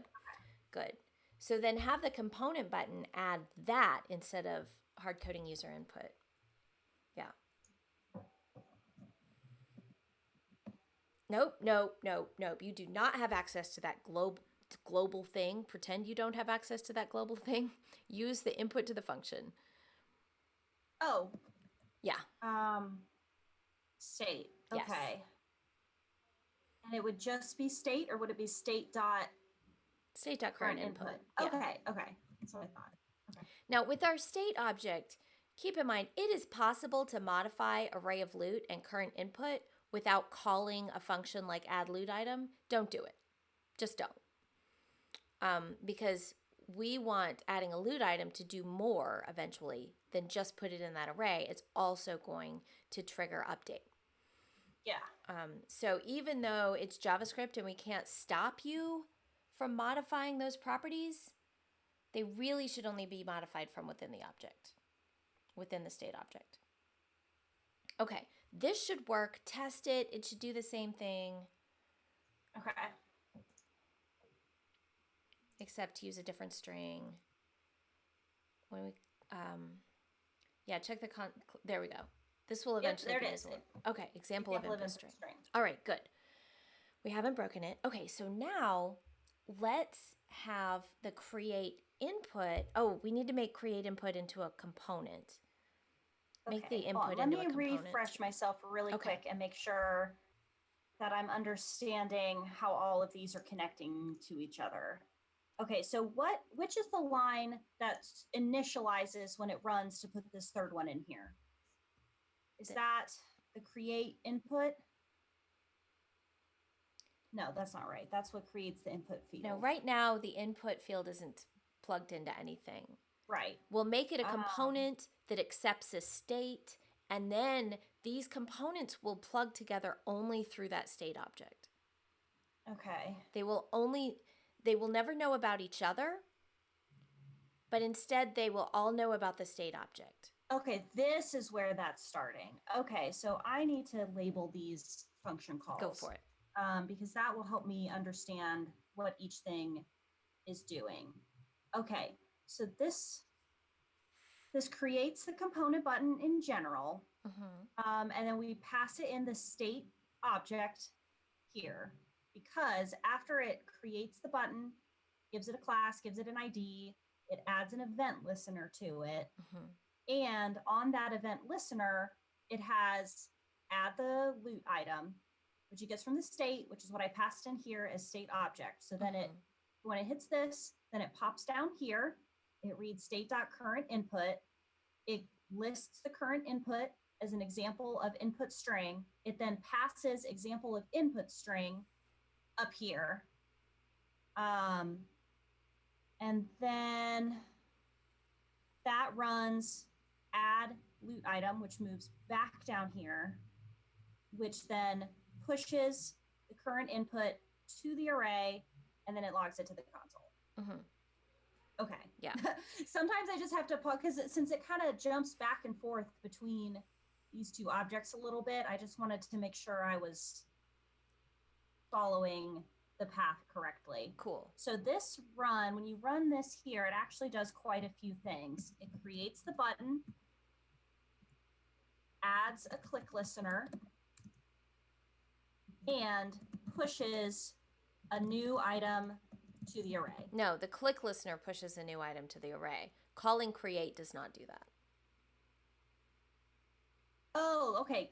Adds a click listener and activating the click listener. Yeah. Pushes a new item to the array. Yes. And that item is state object dot current input. True. Okay. Okay. It just helps me to Cool. put these little labels on here, so that way I just know what each thing is doing. Great. Okay. Okay, so now turn input into a component so that we can do the same kind of thing with it, because we'll need to add an event listener on it. Oh, this one here. Okay, so let's make that a component, like its own new component. It's just the same way you did with the button. Yeah. Okay, so const component input equals an object. Give it its spaces. And then this one is going to be create. And that is just going to be all of this right here. Yep. And we paste that right there. Okay, and then move this. And then tab. This one. Select. Okay. Select the, Oh, do all of these need a tab? Yeah, Yes. you're right, because they're under the create. Good. Okay, good. Okay. Then we don't need this at all anymore. But that's going to give us an error here. So instead of running create input, we run component input dot create. Yes. And go ahead and pass the state object into that create. Okay, and then let's put that there as well. Okay, but on line 44, it's the state object. Oh, that is right. referring to the global concrete instance of the state, which it would be incredibly rude for. No. I deliberately named those different things because it's rude to to shadow variable names. But yeah, I get it. Okay, components know about state. It happens that there is one global instance of the state that we have called state object. Only these global calls that are attaching things to the body should be using it. Okay. Because you can move component input. You can move that to a different file. And it would still work because what right. we're passing it is the thing that exists only in this file. Yes. Whereas state only really exists. I mean, obviously we have the same name up here, but that notwithstanding, we have consistent state only naming, exists but that's fine. in here. But smaller when than we that. actually call it, that's where we are giving it the other thing in this file. Technically, the create has a state parameter, and we pass it the argument, the value of state object. Okay, and so this call creates an input field. Yes, that Creates does. an input field, Okay. yeah, Yeah. in the DOM. Okay, so this should work the same. You might want to check that we just haven't made it barf or anything. Okay, it didn't barf. Okay, we're good. And so now inside that create function for the input component, we can add an event listener that is like whatever it gets when it receives texts on input or something. I will have to look that up. Okay. I think actually what you can do is rather than create an event listener, if you want to grab what somebody inputs, you can select it as its .text content, like the .text content of the input. Yeah, but we're not going to do that. Oh, okay. I know you can, but we're not going to. Because any piece of information that is needed by more than one component, or that is needed by one component and had by another, is going into that state object. Okay. Because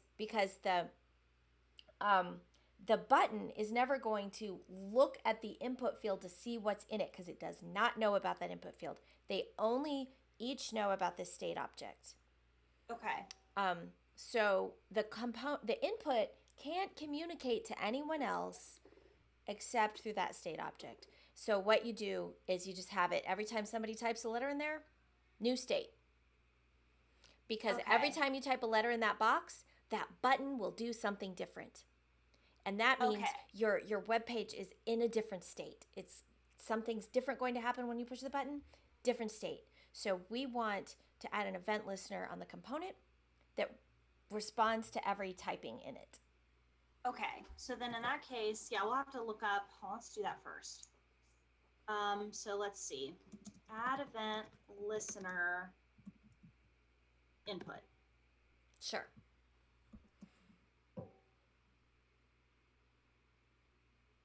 Let's see if this is it.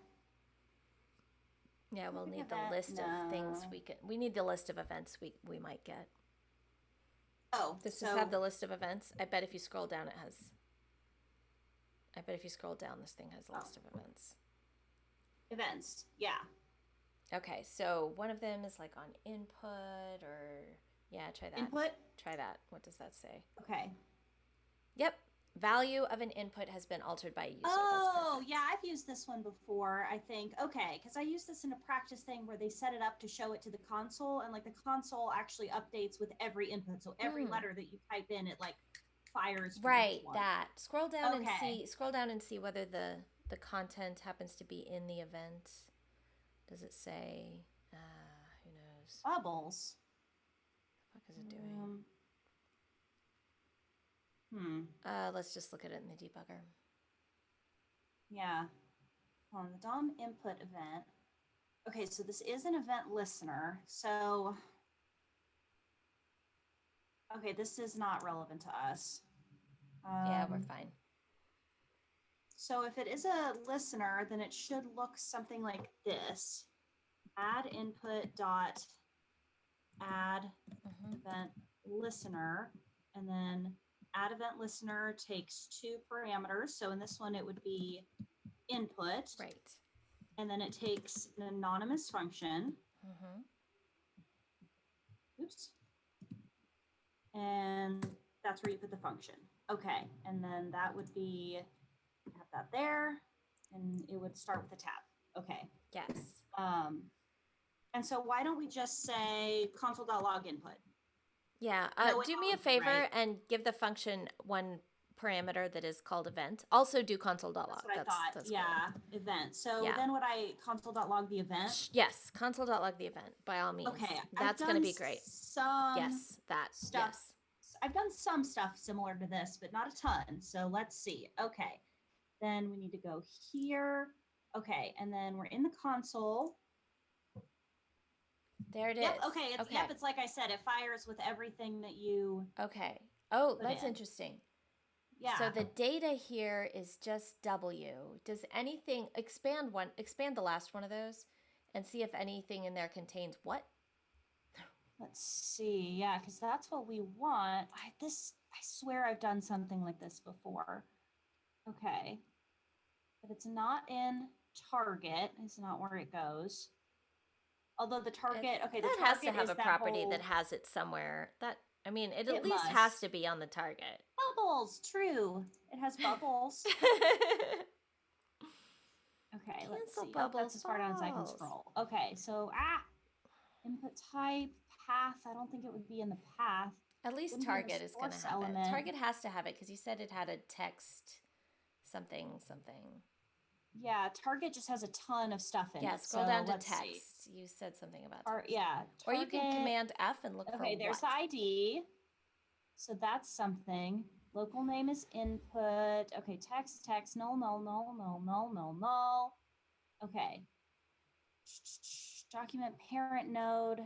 Get to the T's, please. Body. Title, text content. No, the text it still says the text content is an empty string. There's the value, though. The value. Oh, okay, I have used this before. Okay, yep, it's dot value. Okay, great. So then if we do that, and then we do console.log event dot or add input dot value, either one. Dot value. Mm-hmm. And let's try that. I kind of do want that thing captured. Okay. Wampus. There it is. Okay, so it did it. It's not value. So that we need grabs the entire thing. Great. Okay. So next we need to give that to the state. So let's call state dot set. What did we call this thing? Set current input. It's add input dot value. Yeah, we're gonna pass add input dot value to state dot set current input or whatever we called that field. Set something. What did we name that field? We could technically put a setter on it, but because that would be in here. Because when we're referring to state, we're referring to this. Yes. State dot current input. Okay, state dot current input equals add input dot value. Okay, there's two things we can do here. When we okay, this is tricky. It happens that when we update, when this particular piece of the state changes, we don't want to do anything else. And if we did, we could create a setter instead of having a standard property. Okay, this is okay.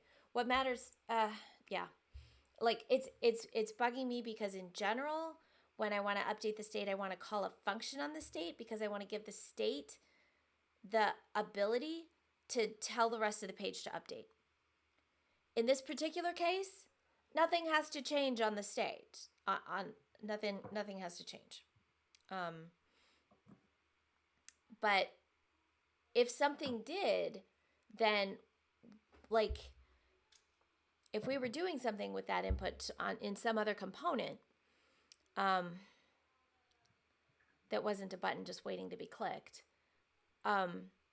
it would matter that the state object had the opportunity to update other things. Mm-hmm. But I'm not going to mess with it right now. Right now, hey, look, it's okay. It works. Yay. Oh, it put in Wampus. Yeah, it added it to the array. Okay, so this now is working. I want to do good enough. One little thing I want to do is that now when you push the button, it should clear this input.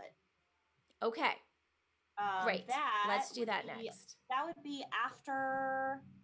Okay, so now we are going to on here. So it gets this state.current input, blah, blah, blah, return the button. Okay, I think it would be inside of the event listener that it would do this, because then it would change. Okay, this is perfect. This comes up right now. Okay. So yeah, you're going to want to change the current input on the state. Yeah, state.current input equals blank string. Yes, that's what we want. Let's see if that works. Okay. Okay, so it did all that. Then we click the button. It did add it to the array, but it didn't clear the input. So maybe that's the wrong place to put it. No, that's correct. This part is, it's the right place to put it. We'll change it to a method call or else define a setter. But what happens here is we need the input field to update. We need it to change its value to blank after it gets the input, after it updates. Whenever the state.current input is updated. So currently we have it such that whenever you update the value of that input field, it updates state.current input. We need that to go the other way too. So we need an update property on our input component. On the component, but on the input component. Okay, so that would be here. Okay, so that would come after this. And it's going to be update.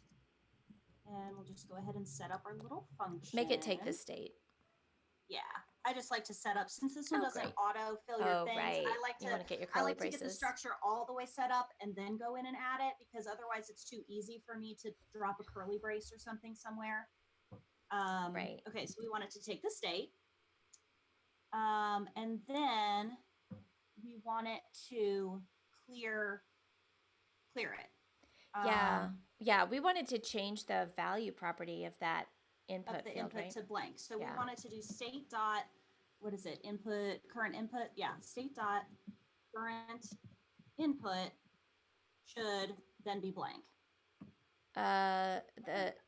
This function. No? This function's job is to change that input component in the DOM. So it's going to get called eventually. We're going to make it be called whenever that current input on the state gets updated.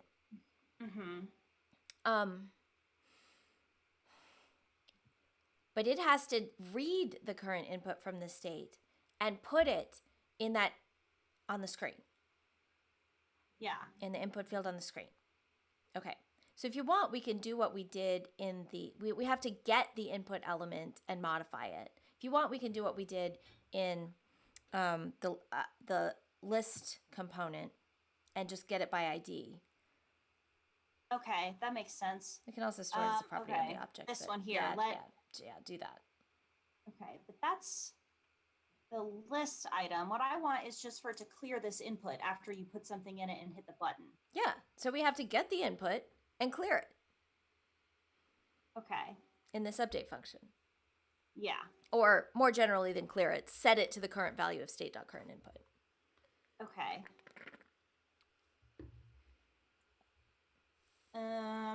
Okay, get me started. So I've got this. We want to update it on component input. So first we need to grab the input ID. right? Yeah, go ahead and Which- grab the input by ID. That's fine. By ID, which is We could be new storing it loop as a dot property input. in the object. Should I but we store don't it? I'll have just to. make another little variable for it here. Sure. So input state. No, that's bad. It's an element. You can call it an input element if you want. Okay, input element, and then it's just okay. it's this right here. Okay, good enough. No, it's not that. It's not. It's not. Oh no, we're wait, not that's creating that's one. create element. Okay. What am I doing? I just grabbed. Yeah, I grabbed the wrong one. That's not create element. You want to it's just document get element by dot ID. Get element by ID. Yeah. Oh, remember the capital this time. Yeah. Okay, and then its ID is new loot. Yeah, the same as Input. 940. There we go. You're... Oh, hold on. Okay. There we go. Okay, so now it's got a little variable. There it is. And then we want to clear it. So yeah, well, we want to set its value. Can you do input element dot value? It has to be dot value, right? Yeah, that's one thing I've learned a lot of on manipulating the DOM is you got to really remember like when you have to add dot value or dot text content, because sometimes it seems like something's grabbing it, but you have to remember you can't just tell it to grab the thing. You have to tell it to grab the value or the text content. So that's something I've... depending on what kind of thing it is. So, and then just set it equal to... Please set it equal to state dot current input. Oh, that's right, because we have that up there. State dot current input. Okay. Okay, because state dot current input is a blank string. Okay, but hey, I have an idea. Instead of state dot current input equals blank string, let's call it state dot clear current input. State dot clear current input. Yeah. Yeah, we can do that. Okay, so wait, that's in the state. Where's my state? Here it is. Okay. Because yeah, that's actually what we want it to do. Yeah. We don't want the current input. We want the current input to go away. Whoa. Stop. Put that back. You also want to store the current input. That doesn't go away, but add a property for clear current input. I just put it on the wrong thing. Okay, so we need to add it. We should add another property on the state. Yes. Okay. Clear current input. Okay, and that's where then we can put okay, so we've got state.current input equals blank. Okay, that just sets it up as blank, but now we want it to put it back to blank, which we have here. After we run it, sets it to state.current. Okay, so this one, does this one stay as state.current input, or does this one now go to state.clear current input? This one on line 51. Okay, first of all, define clear current input. It's a function. Oh, right.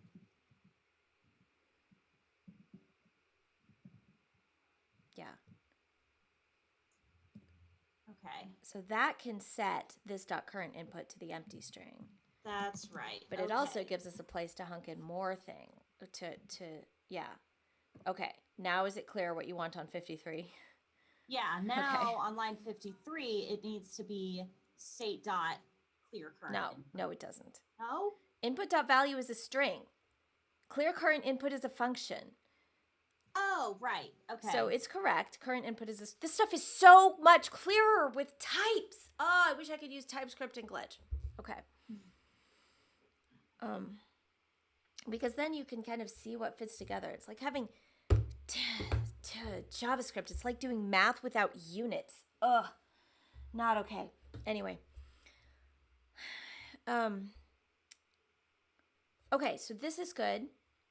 We now have make sure we call clear current input in the button. In the button. In the button, yeah. Okay, here it is. Instead of just setting current input to blank, we want other things to happen. Call it. It's much clear. Okay. We want to say clear current state.clear current input. Yeah. State.clear current input, and then we call it. Okay. Yes. Okay. Let's see if that works.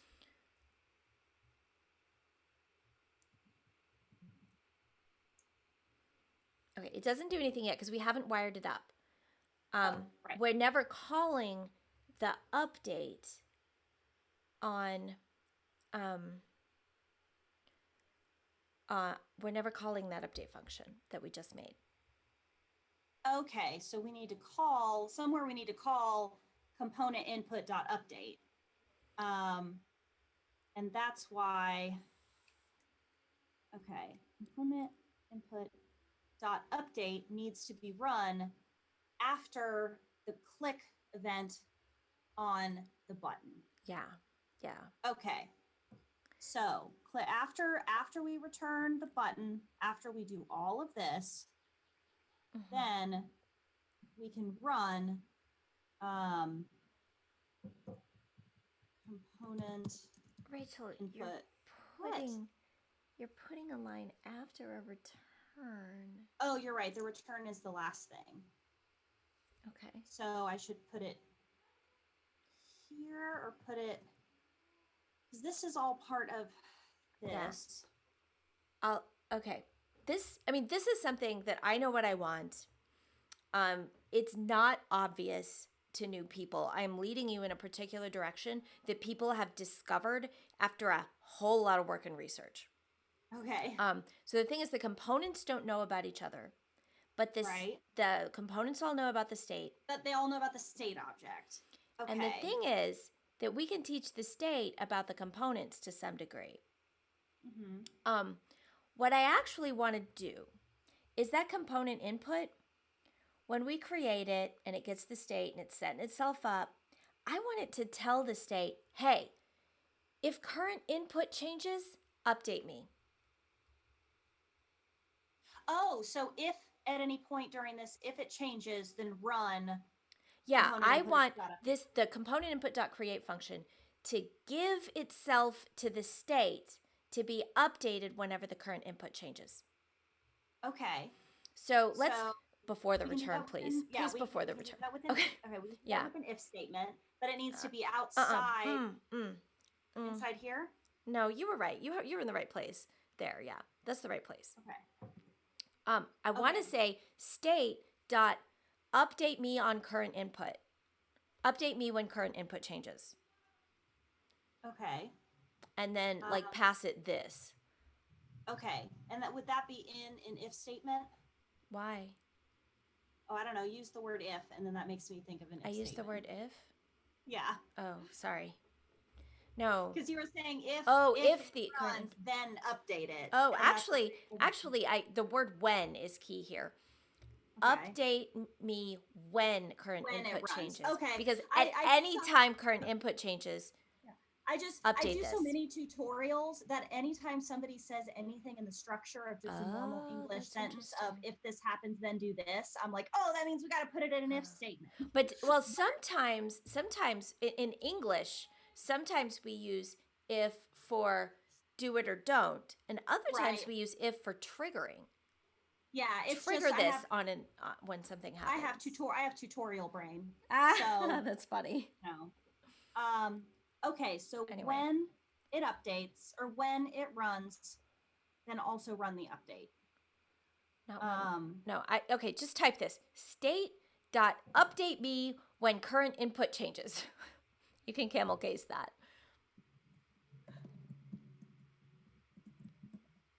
And then pass it this.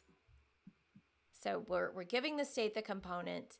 What we're doing is we're subscribing to changes on that current input field. Okay. We could also be like, update me whenever the state changes. We could be generic like that. I don't know which one is clearer for you.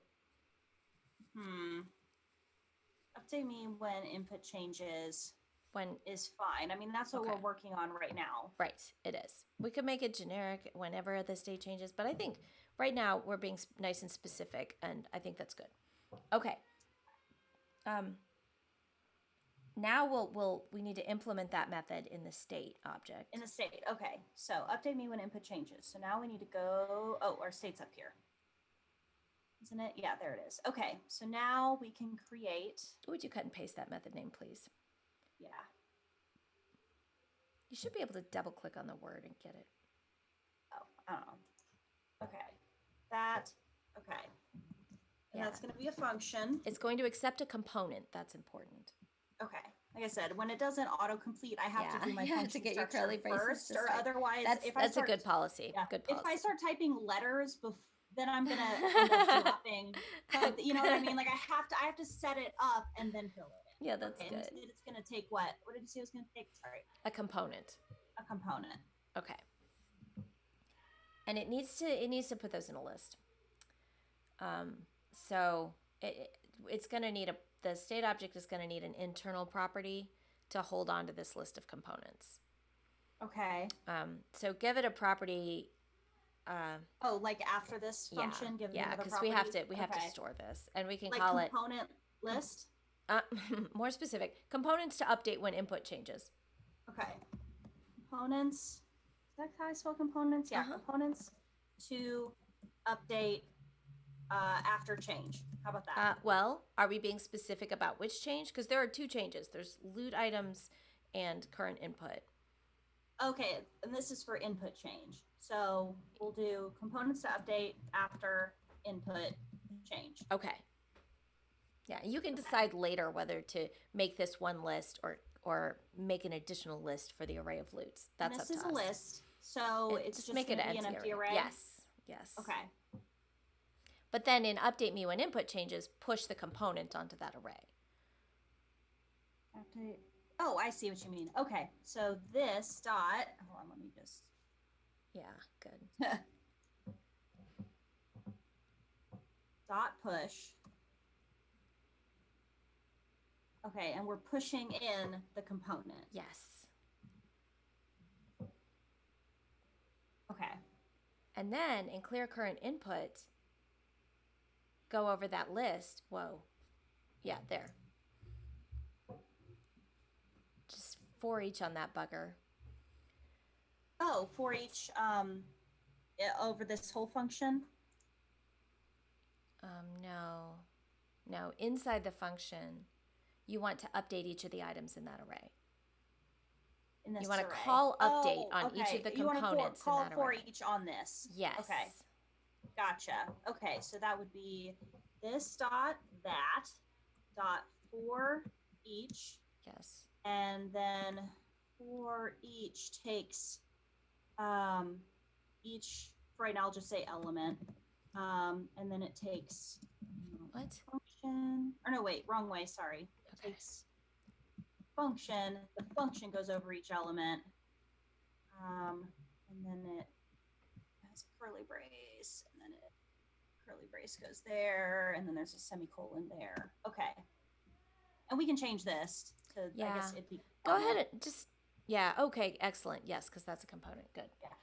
My standard label in a for each function is element because it's each element in the array. Yeah, but that's confusing when you have DOM elements. I usually put that in first just to set it up, and then I change it to what I want specifically. If that makes sense. I don't know. Okay. Yeah, that does make sense. So we want it to go over each one. And let's just console.log them for now. Yeah. Yeah. Okay. So my expectation is when we try this, when we push the button, it should call this clear current input function, which should now know that it needs to update the component input, and so it should print something. It should print the input component object.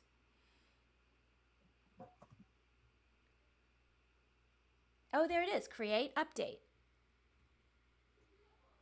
Okay. State. Whoa, didn't need all that. Hey, if we want, we could give it a name just so we can see it. Yeah. I have an idea. Hey, I have a cool idea that would serve two purposes. If you go back to your input component, notice that the string new loot input is in two places. Make that a property. New loot input. Yeah, make that into this.id or something.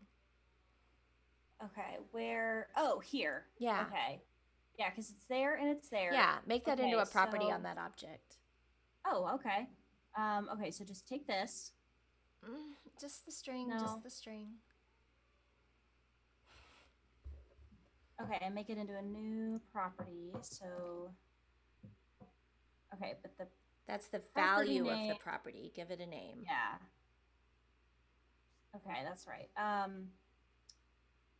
Okay, we've got create, we've got update. It can just be ID. Yeah, let's just do that. How about new loot ID? I want it to be generic to components. Okay. So I would just call it element ID or ID. Okay. Great. And then replace. Okay, so then I can just call. Wait. Just replace the string. We're replacing only the string. Okay. Yes. Okay, that's still inside.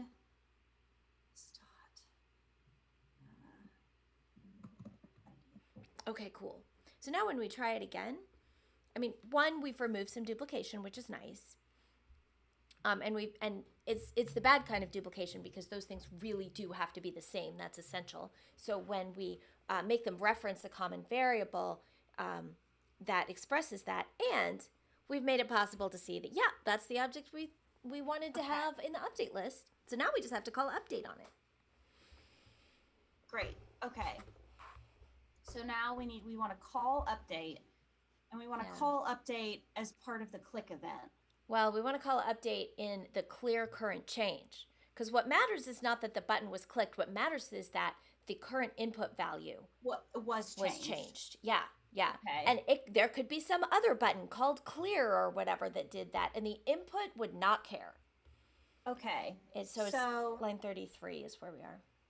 Yeah, line 33. Okay, because we don't need to console.log. Uh-oh. Interwebs, come back. Come back, interwebs.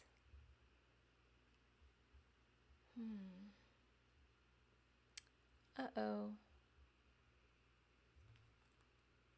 How bad is it? Okay. My streaming is okay. How bad is it? It's just Zoom. And it's just Zoom. I will text the bunny and tell her that Zoom froze. Zoom froze. Zoom died. So it's clearly her internet, not mine. Now you're looking at two of me. Okay.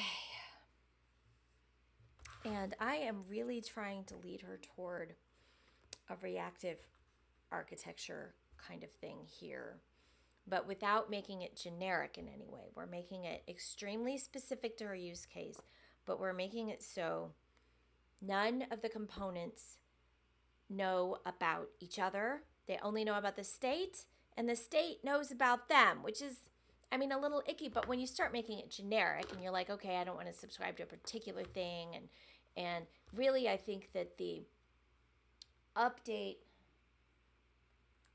yeah, it's her internet. The update, the part where you get added to the list of things to update, I mean, I think usually we would attach an element to the list of things to update at the point where we instantiate it or something. And like every element would get update called on it. I mean, I think the next like abstract level here in this particular step. Oh, okay. Hi, Bunny. Okay, yeah. For some reason, my laptop just kicked me off the network. I don't know why. And then I reconnected, and it was like, okay, we're fine. Okay, so let's go. Screen share. Yeah. Okay. So here we were, right here. Yes. Okay. We don't need to console.log the component anymore. Yeah, we want to call it update method. Update. Okay. So that is this one, right? The update me when input changes. No. Is the one that we want to run? No. Oh God, I wish we had effing types. The component has an update function on it, and we want to call that. If we had types, this would be so much more clear. So the component has asked to be updated whenever the input changes because it called update me when input changes. Okay.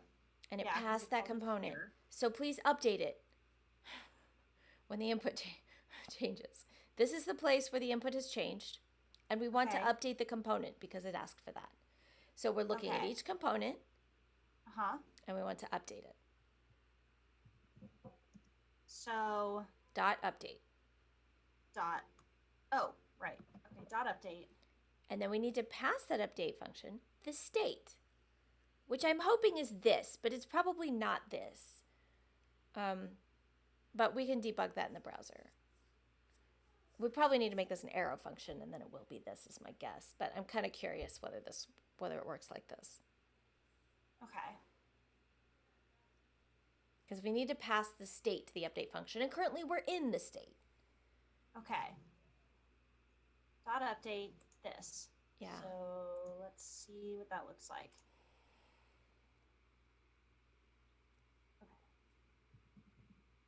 Wampus. Okay, did we get... Oh, undefined. Undefined. Where does it say undefined? In the input field. Oh. Yeah, okay. So that's interesting. I'm guessing... It did update it. Yeah, I can tell you why. Because the object that we passed into it didn't have a current input property, Okay. which is because this doesn't work there. Make your for each, the function that you pass into for each, make it an arrow function. Oh, damn. Okay, I haven't done an arrow function in a long time. Just delete the word function and stick a fat rocket after the parameters. Okay. Yeah. Oops. Close. There you go. Try that. Because then we have access to lexically scoped this.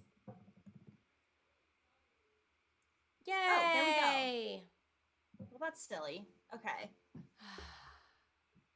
Okay, so this is great. It's in a good place. The button is adding the correct thing to the list. The only thing we don't have is that the list isn't getting updated. To the The list on the screen isn't getting updated when the list in the state object gets updated, right? Right. We Okay. can work on that next time. Okay, do you know what you would do? Because it's going to be the exact same thing we did for the input that we just did. So it's going to be, okay, we want to run it after the input change, but then, you mean what needs to happen in order to have it put those, rather than putting Roswell here in the console, put it over here? Uh-huh. We would need to push it to, no, wait, we're already pushing it there. Yeah, see line 26? Yeah. That's where that console.log is coming out. Instead, we're going to do something just like line create- 32. Yeah, okay, so then instead we would be, for each of them, creating a new list item and appending it to the unordered list. No? It's more, this is super abstract. Okay, Okay. on clear current input, we now have it being like, all right, I just changed the input and some things are going to need to know about it. What needs to know about it? Oh, look, I've stored that in a list of components to update after input change. Okay. Okay, let's if we want to do it the easy way, we can make it just one list instead of making an additional list. But either way, I've stored that. Okay, I'm going to call update on each of them. When the loot items change, and we know they changed because we just added one on line 26, somebody needs to be updated. Who needs to be updated? The state. We're in the state. Oh, shit. Yeah. So here, with the state is knowing about a couple different things because it's in the middle of everything. And that's not like exactly the end architecture, but still. Currently, it knows about the array of loot and the current input. So that's like literally the state, really. Okay. But it also knows how to update those. And it knows who cares. It knows who needs to know when the current input is updated. But it doesn't yet need to know who needs to know when a loot item is updated. Okay. So it will need to. If we want, we can change components to update after input change to components to update after state change. Okay. If we do that, then we'll just make the same lines 32 through 34. We'll put them on line 26 so that both adding the loot item and clearing the current input will update whoever has asked to be updated. And then all we have to do is have the unordered list ask to be updated. Okay.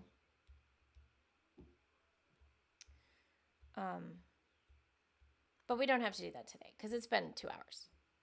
Yeah. If we come back to it later, then it might make more sense. I mean, it mostly makes sense. Okay. I'm being like super strict about the components must not know about each other. They communicate only through the state. Okay. And all this, the state, in our case, we made a very specific, not generic state object. It knows, it can give you the state and it can let you update it. But it also knows what needs to happen when you update it, which is to call the update functions on some components. This is a much more modern architecture because it tries really hard to let the components not know about each other.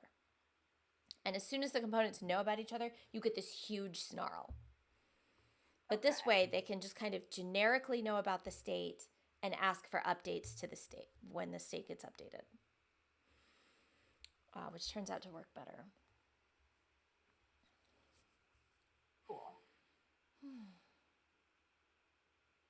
Okay. All right. Want to end the stream real quick? Dun dun dun! Pairing with Bunny. That was a lot of